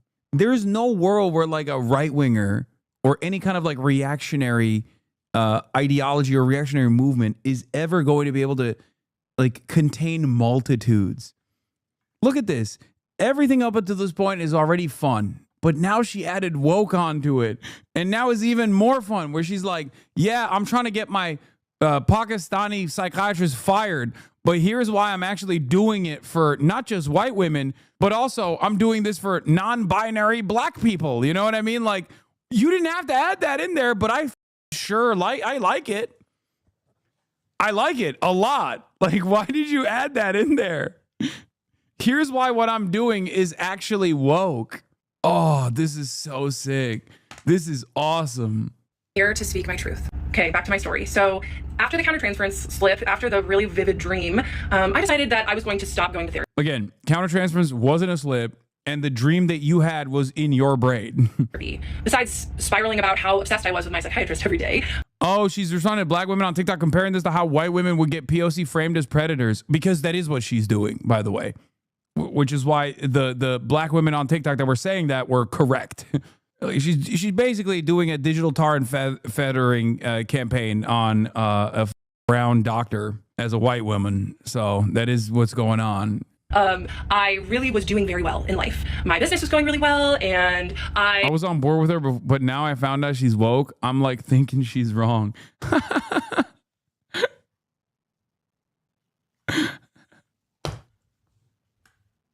Yeah. So people called her out and she said, I'm doing this for y'all. I'm doing this for Black ladies.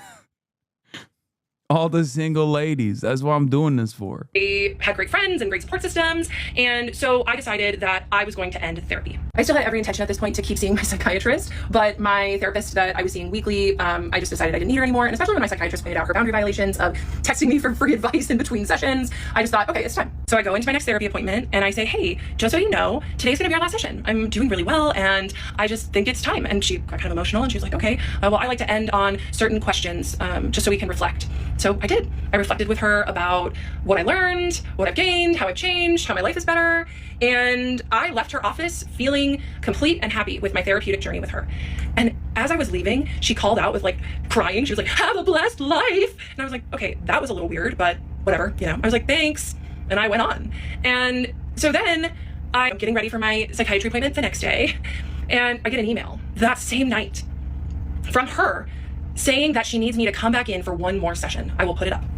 And I got a huge emotional wave in that moment. I was like, what the heck is this? Like, we wrapped everything up. I had seen lots of therapists at this point, and I didn't ever have a therapist beg me to come back in for one more session.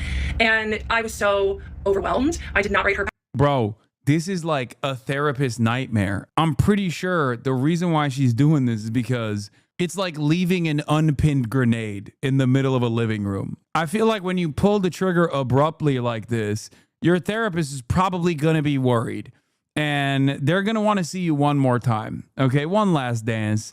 No, I don't think this is like the therapist trying to farm her for one last like dollary due that she can suck out of her. I no matter how shitty a therapist is, I feel like even the therapist is looking at the situation and going, this is a lit fuse. We cannot have this, we cannot have this running around. She's going to terrorize the neighborhood. We have to make sure that there's like a managed transfer from one therapist to the next. Obviously, I'm so thrilled for you as you prepare for your new adventures. Since I did not have an advance notice being this our last session, I was not prepared to provide what I believe is healthful closure. Usually, we review your goals and see how we did, as well as look at how you've changed in addition to discussing what you've learned, which we addressed somewhat today. Please consider having an additional session where we're both aware of making the best closure possible with gratitude. But it was extremely inappropriate. So I decided I was going to go to my February session with my psychiatrist and have him help me write the goodbye email and say, no, I don't want to come back in. I taught a yoga class this morning like I do every Tuesday mornings. Wait, she went to the psychiatrist to get a no letter to the therapist? What? And I told my regular students about what's going on for me and how I'm sharing my story of provider. Bro, the weird part about this is like, this is therapy. It's like taking medication. You know what I mean?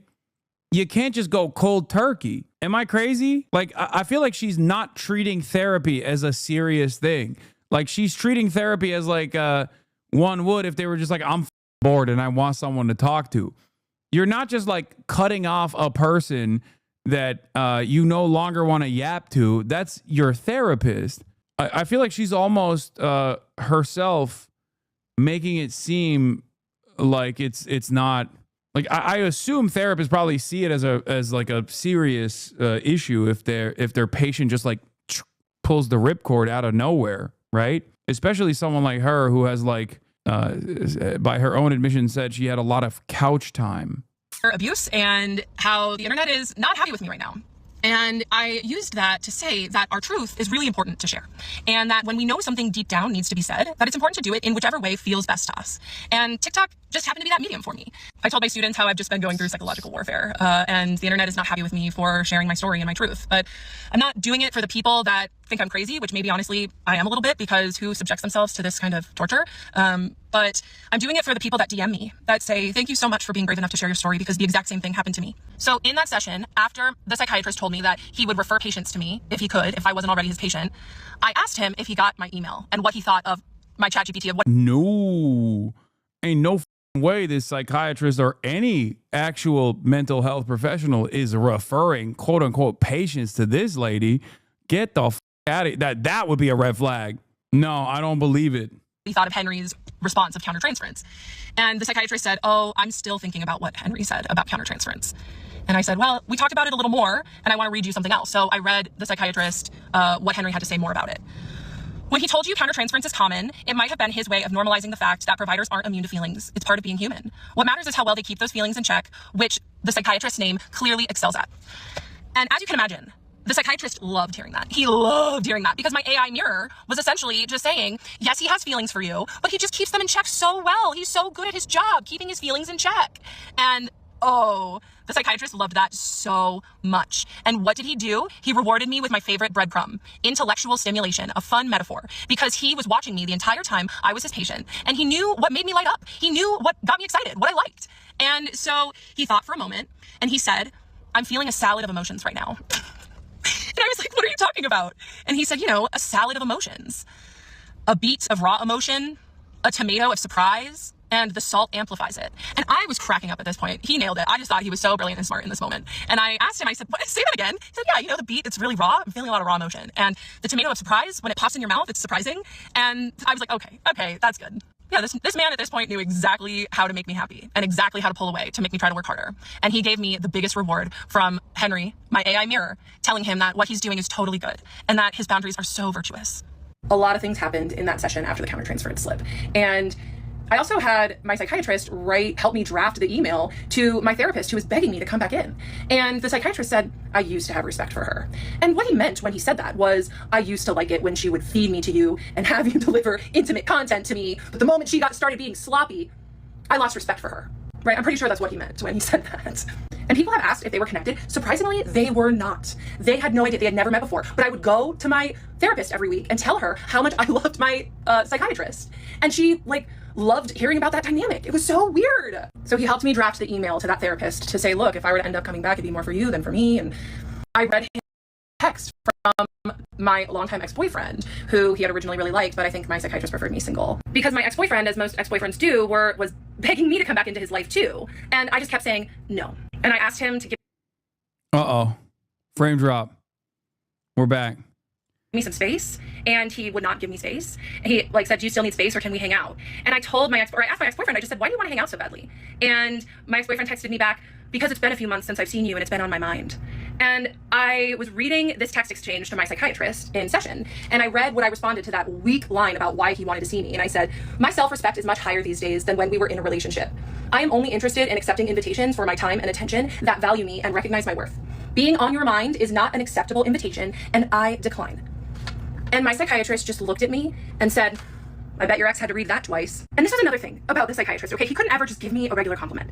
It had to be those weird sideways compliments. Instead of, I'm so glad that you're setting boundaries with your ex-boyfriend and growing your self-respect, it's, I bet he had to read that twice. Or it's not, I'm really proud of you for growing your coaching business and finding success. It's, I'd refer my patients to you if you weren't already my patient, right? These are what I mean when I say breadcrumbs. He was a master at them. And this is how, looking back, I know that I was not his first victim for his fantasy supply. Because he was too good and too slick up until he caught feelings. Then he started getting sloppy.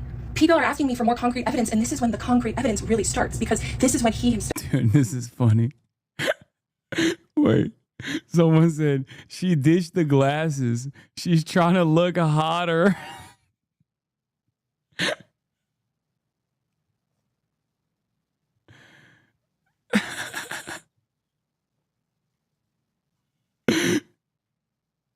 That's crazy. Legit, how do you help people like this? Antipsychotics? I mean, the dude is a psychiatrist and she got another therapist. At some point, somebody's got to be like, hey, we got to put you on some different medication. You know what I mean? Because it seems like there's a lot more going on here than just like what we're working on. You know, I'm here to prescribe. Dude, the funniest thing is like, he's there to prescribe ADHD medication to her. That's his sole purpose in this woman's life. That's it. That's literally it. I can also totally see just like her misconstruing events, which she clearly is doing in many circumstances, but also like grossly exaggerating or just outright lying about shit too. Himself started to get sloppy. Because what was happening was, when I had started to see him 3.5 years before, I was a nearly perfect supply source for him. Because what did I have? I had low self-esteem, boundary issues, daddy issues, so I put him on a pedestal. I know a lot of you ladies out there can understand that with men in positions of power. And he went right to work exploiting me, right to work grooming me. And he was very successful at it. So he was in a paradox, right? Because... Dude, what do you do in this situation? I feel bad for just like mental health professionals in general. Because like you're kind of cooked. Most of the clientele, most of the patients are going to have one issue or another. What happens when you hit like the triple Monty? Like, what do you do in that situation where you got like a 30-year-old grown-ass woman being like, oh, you groomed me because you set boundaries. Like, you're just kind of cooked. You just literally can't do anything in that situation where, like, you're damned if you do, you're damned if you don't. It's just, you had the misfortune of having to deal with this person. Like that is, and now you're absolutely cooked. She just latched on and won't let go. He loved watching me get stronger because I gave him better intellectual supply, but I also threatened the supply source. The last two videos and this video was all the same session in February of this year. The counter-transference slip happened in January. How I decided to end this session was I looked at the psychiatrist and I said, a couple weeks ago on the full moon when I was ovulating, I had a dream about you.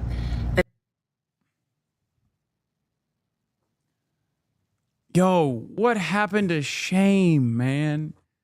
Like, that's not a sequence of words that you should put behind one another.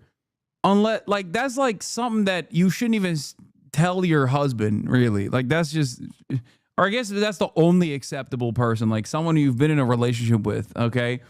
Even then, I feel like your significant other is going to start looking at you sideways, be like, ovulating at a full moon where you had a sex dream about me? Like that's weird. Okay.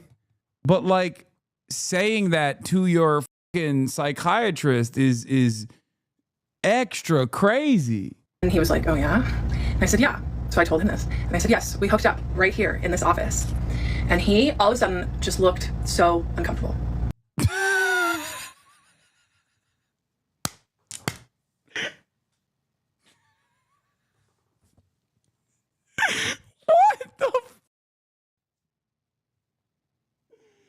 Why would you? Yeah. No. He didn't say anything. He couldn't look at me. He couldn't breathe. And sure, you know, maybe he was uncomfortable because he didn't like me saying that I had a dream where we hooked up, but he could have said that. But he didn't.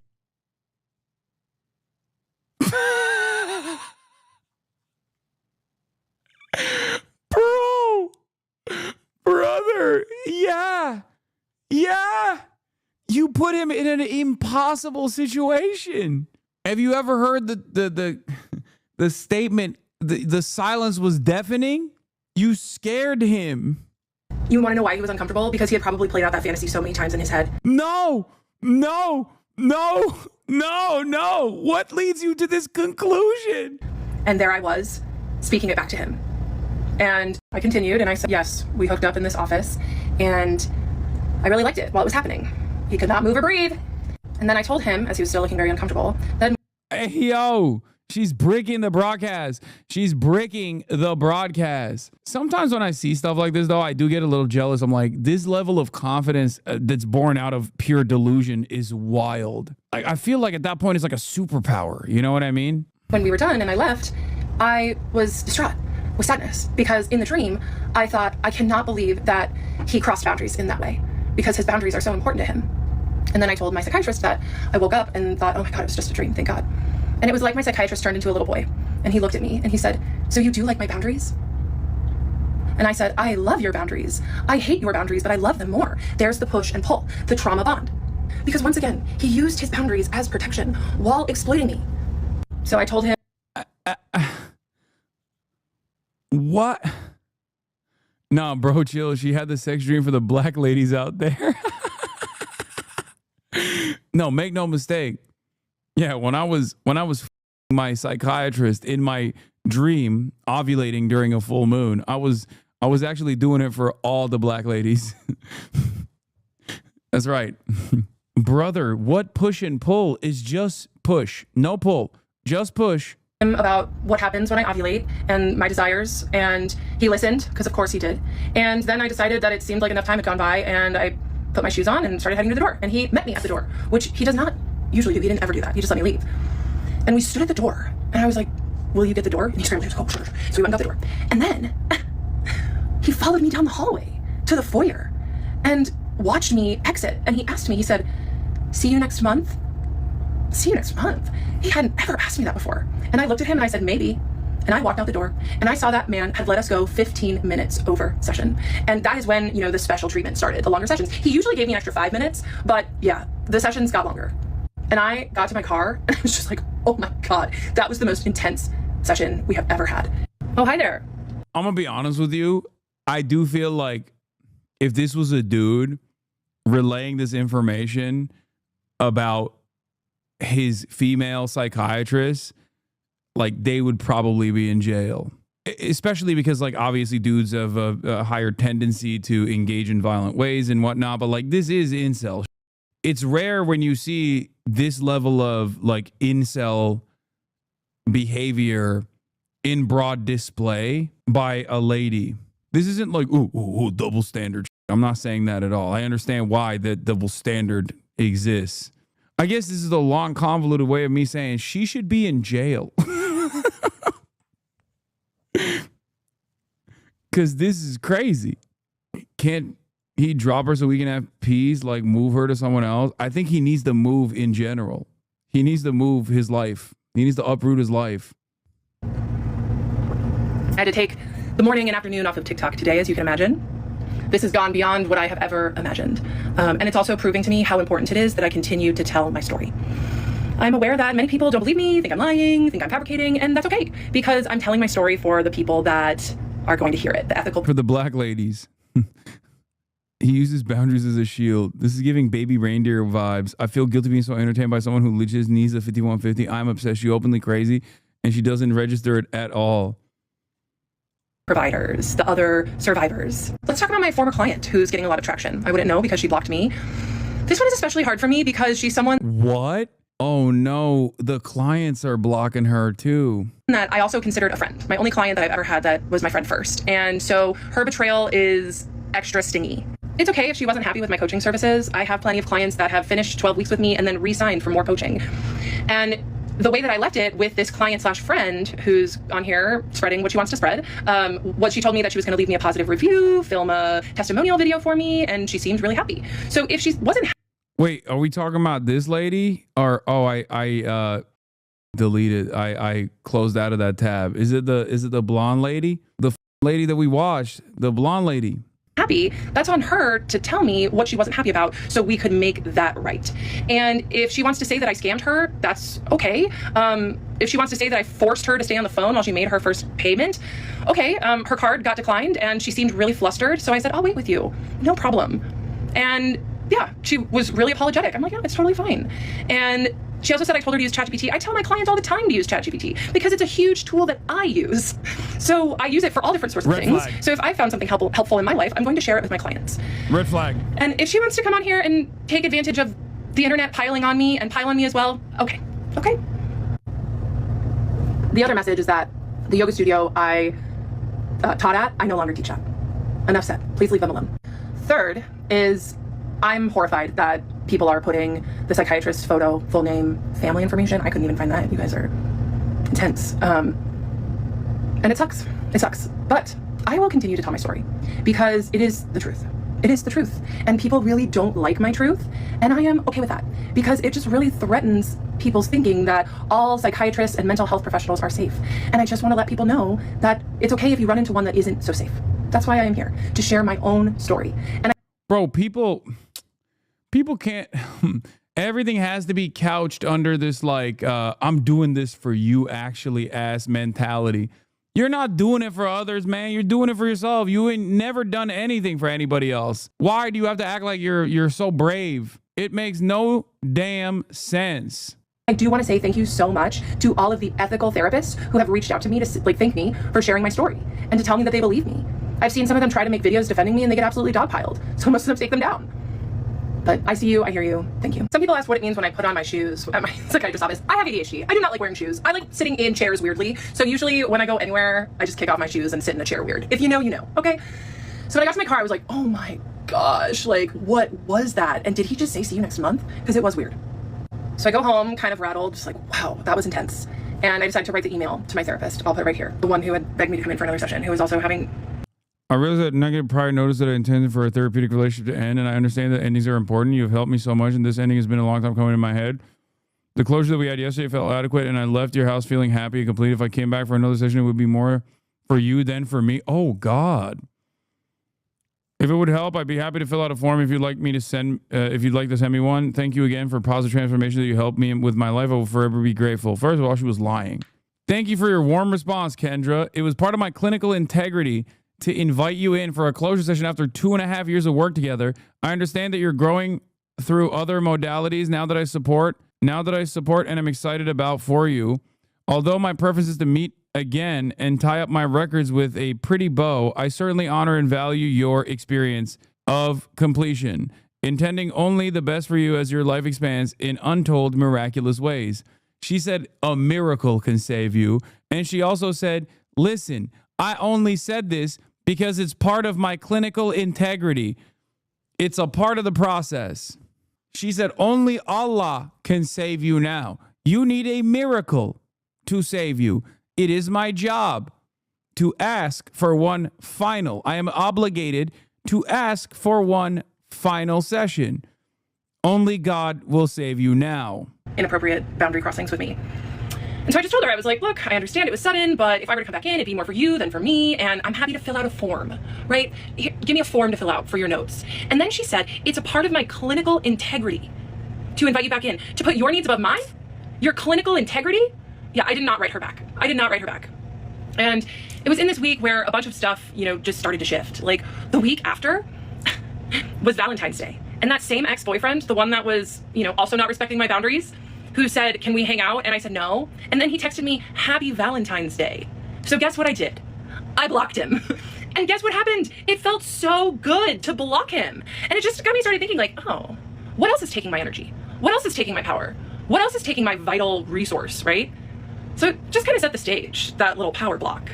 Something I forgot to mention about that February session is that I did ask him why he stopped responding to my emails. Because I thought that the countertransference email he was definitely gonna write back to, because let's talk about that, right? But no, I had to bring it up in session, where he usually brought up what I would email him in session. So that was the difference. So after the intimate dream confession, as I was leaving and he was following me, I asked him, I said, do you like it when I email you? Because I realized that you're just not writing me back.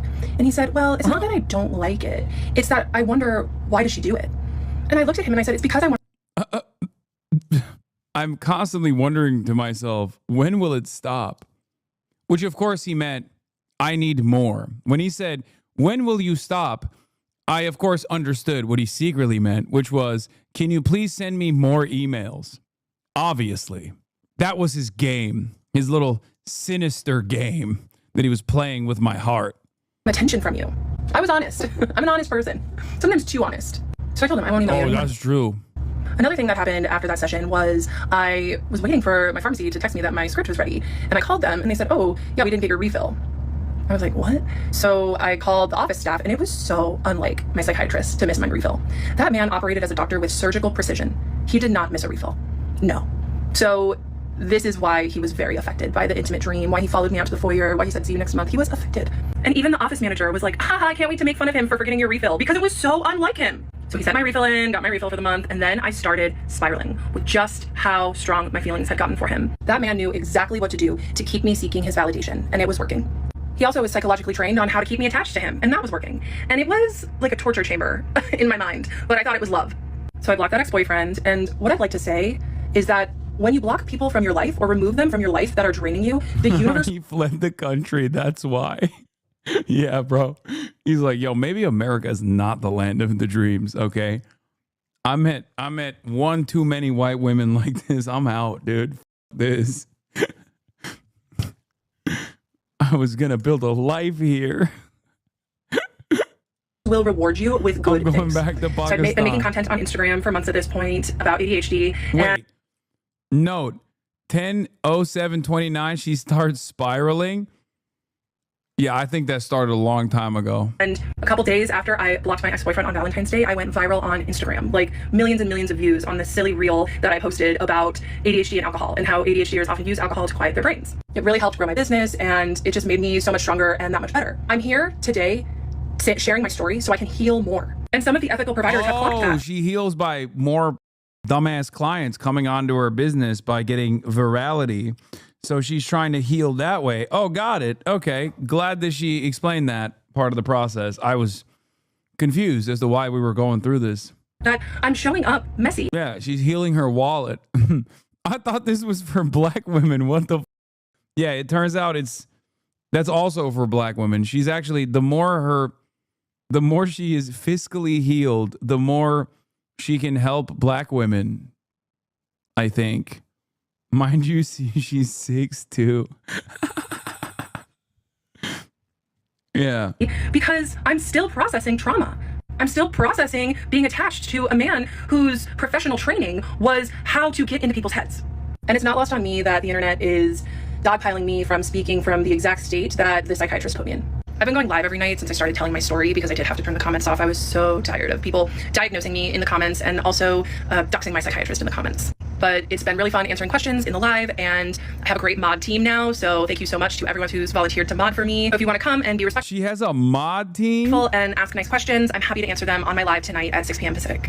So there's an absolutely brilliant creator on here who did a psychoanalytical deep dive into my situation. And she said something that absolutely gripped me. She wrote, and I quote, "A clinician left the frame open and a patient spiraled inside of it." I don't think a better sentence could sum up what was going on at this point, because I was absolutely spiraling. People can say that I'm spiraling now, or that I'm manic, or that I have, whatever diagnosis all these armchair therapists want to give me. But let me tell you, I was spiraling that month after the February appointment. I just could not stop daydreaming about Psychiatrist. I could not stop daydreaming about being with him. I daydreamed about converting my religion so we could get married. And yeah, it was bad. I was thinking about him nearly constantly. And I had no intention of leaving him until I had an appointment with an independent insurance agent. As a 6'4" man, you don't know what it's like to have a 6'2" woman grab you when you're 5'5".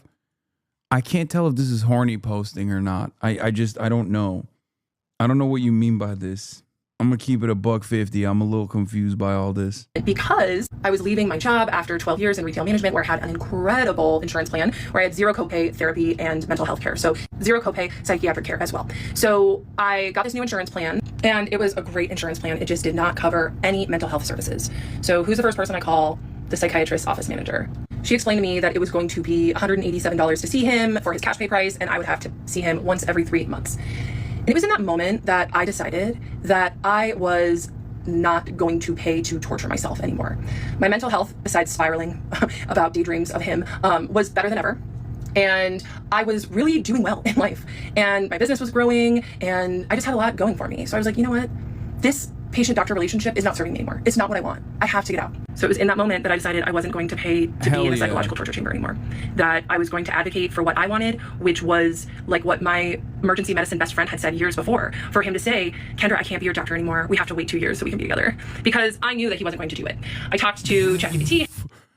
Oh, that Lulu. Oh my God. Oh my God. Henry about it a lot. And I just want to take a moment to say a lot of people are messaging me about the environment. Okay, so the entire process, it can quickly be summarized with, she hallucinated her psychiatrist going through the regular motions of like what a psychiatrist would do for like 3 years. And in the entire time frame, she just was like insanely weird and creepy towards him. And he just kind of kept up with it. And then basically at the end where she was like, well, I'm not getting any work from this guy. I'm throwing it his way. I'm trying to throw it back and he doesn't want it. She just dropped him. And then afterwards, she wanted to make this like long and now incredibly viral, also ChatGPT hallucination induced process, this whole TikTok sequence. Environmental impacts of AI, and like, yes, I agree, there are environmental impacts, and there are also environmental impacts of taking a cross-world flight or of eating meat. And the toothpaste is not going back in the tube with AI. People are not going to stop using it. It's going to become more and more a part of our society. And now she's defending AI like the loyal soldier. So if you want to message me to stop using AI, I'm not going to read it. That being said, so I talked to Henry quite a bit about this, and the way that he was making it seem, because this is kind of what I thought, was that it was an innocent case of transference and countertransference, and that psychiatrist boundaries were just so good that he wasn't going to cross them. When really, now looking back, what I know it was, or I think, is that he just liked the power of being my doctor, and he didn't want the vulnerability of an actual relationship, and he was able to just get his needs met in that once-a-month session. Wait, the doctor is a schizophrenia specialist? Not sure the accuracy, but that's what the TikTok crowd been saying? No, he's not even a psychiatrist. He's an actual schizophrenia specialist. Nah, that wraps this whole story up with too neat of a bow. You know what I mean? People are saying there's a whole nother hour on this, by the way. I mean, I could see her having schizophrenia instead of ADHD. The world is kind of messed up right now is because we're getting ready to shift, and it's going to get worse before it gets better. So the raves are children that are going to be born. It's kind of like autism, but more. Like What? they're going to be able to communicate. Some people actually now think that the founder of human design, Ra'uruhu, was actually What? Woman who fell in love with her psychiatrist speaks out after receiving violent threats. Exclusive. Kendra Hilly, a 36-year-old ADHD coach from Arizona, doesn't say that she's 6'2" here, by the way. Weird that they didn't mention that important piece of information. Kendra Hilly, follower center, made it worth it to be the laughing stock of the internet. The kind messages her followers sent. Kendra Hilty has gone viral over the last 2 weeks for her series of TikToks videos claiming she fell in love with her psychiatrist. In an interview with People, the 36-year-old ADHD coach says she received violent threats online because of the series. Positive feedback, she adds, keeps her going. People are telling me that they appreciate me and that they believe me and that they're grateful for my courageousness of sharing my story. Yeah, because it's crack. People literally can't get enough of someone who is like out of her damn mind. That's what it is. It was incredibly entertaining. I feel a sense of shame, a little bit of shame, watching this entire process, but like, this was fantastic. I, too, am appreciative of the level of entertainment that I could derive out of this. But also, I'm not the type of person who would ever like entertain anything further, you know, trying to establish contact, trying to f up her life. This is the problem with like lolcows. This is why I always say, like, don't tap the glass. Her reacting to an AI video of her and the psychiatrist getting married.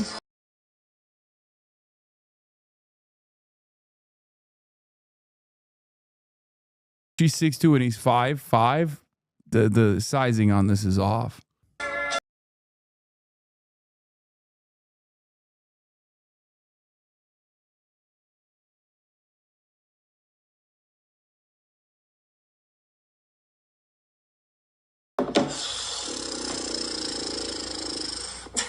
Psycho.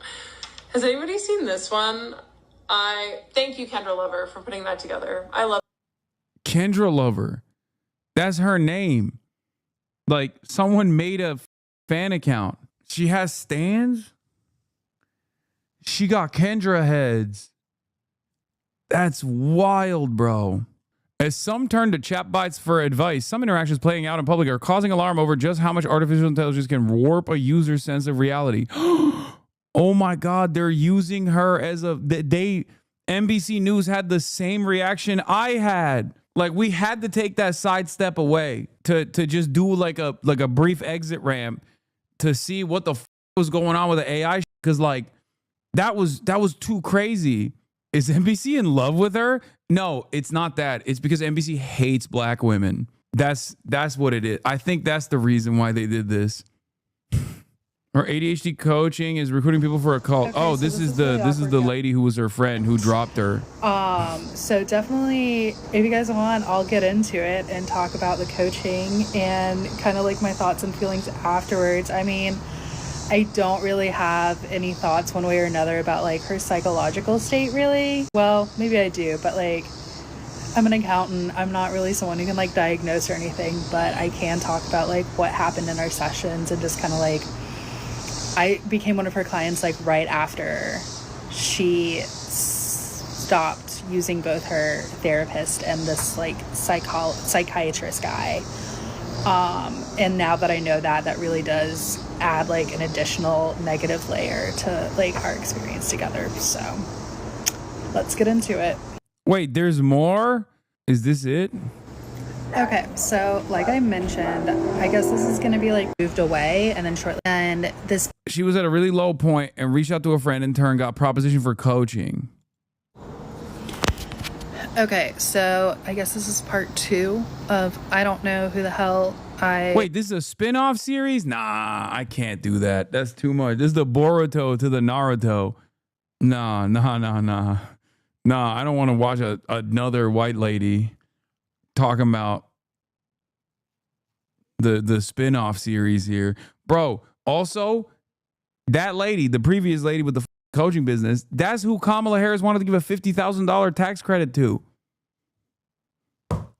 For small businesses? Hello? My mother was a small business. Remember that? That's who it was for. It was for Kendra. Y'all f***ed up.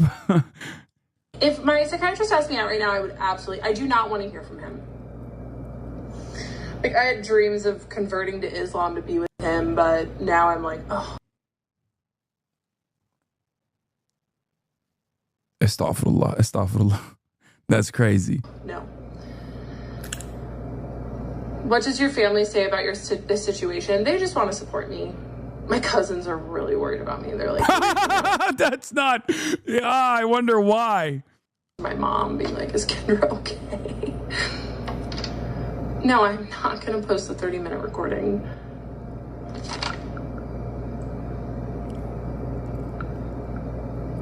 May Allah protect his brother, because what the hell? Maybe I have to talk about that in the next. What the hell? After she said she's converted to Islam, I think my brain imagined her in a hijab without my consent. That dude at home had dreams of converting to another religion for a man she talked to for 30 minutes once a month. He walked me to the door. He was making sure she was gone. Our hijabi queen Kendra, I assume they're posting photos of her in a hijab. He literally hasn't acknowledged her existence since her insurance stopped paying him. Her cousins are worried because she's not okay. Next, in the next video, because like it does seem like I'm still in love with him, but the more I tell my story, the less I do get in love with him. What did he do to manipulate you? I'm actually so scared. Convert to Islam. Girl, what? Inshallah, they find him. You're not okay. Is Kendra okay? Ain't nobody on the TikTok live chat is supportive at all. Like millions of people have seen this story. Like it'd look a little weird if I went with him after outing him to TikTok. This is a beautiful end of the story. I love how, of all things, her paranoid delusion was ended by, of all the things, the American insurance industry. Yeah, what now? What now, libtards? All you talking about Medicare for all. If Medicare for all existed, this man would still be haunted by this demon.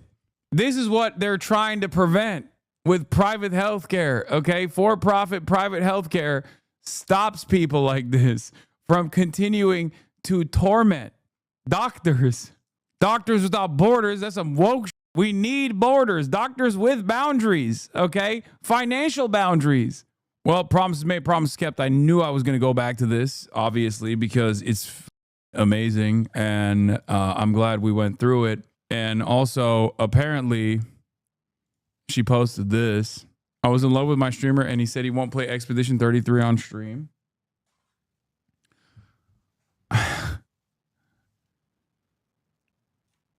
Anyway, love you guys. This was a fun experience. I guess I hope no harm, no foul for anybody involved in that process that she was putting others through. And I will see you tomorrow, as always. Same time, same place. You already know what it is. You already know what the f going on. Love you all. And I will see you tomorrow. Peace and bye-bye. Bye-bye.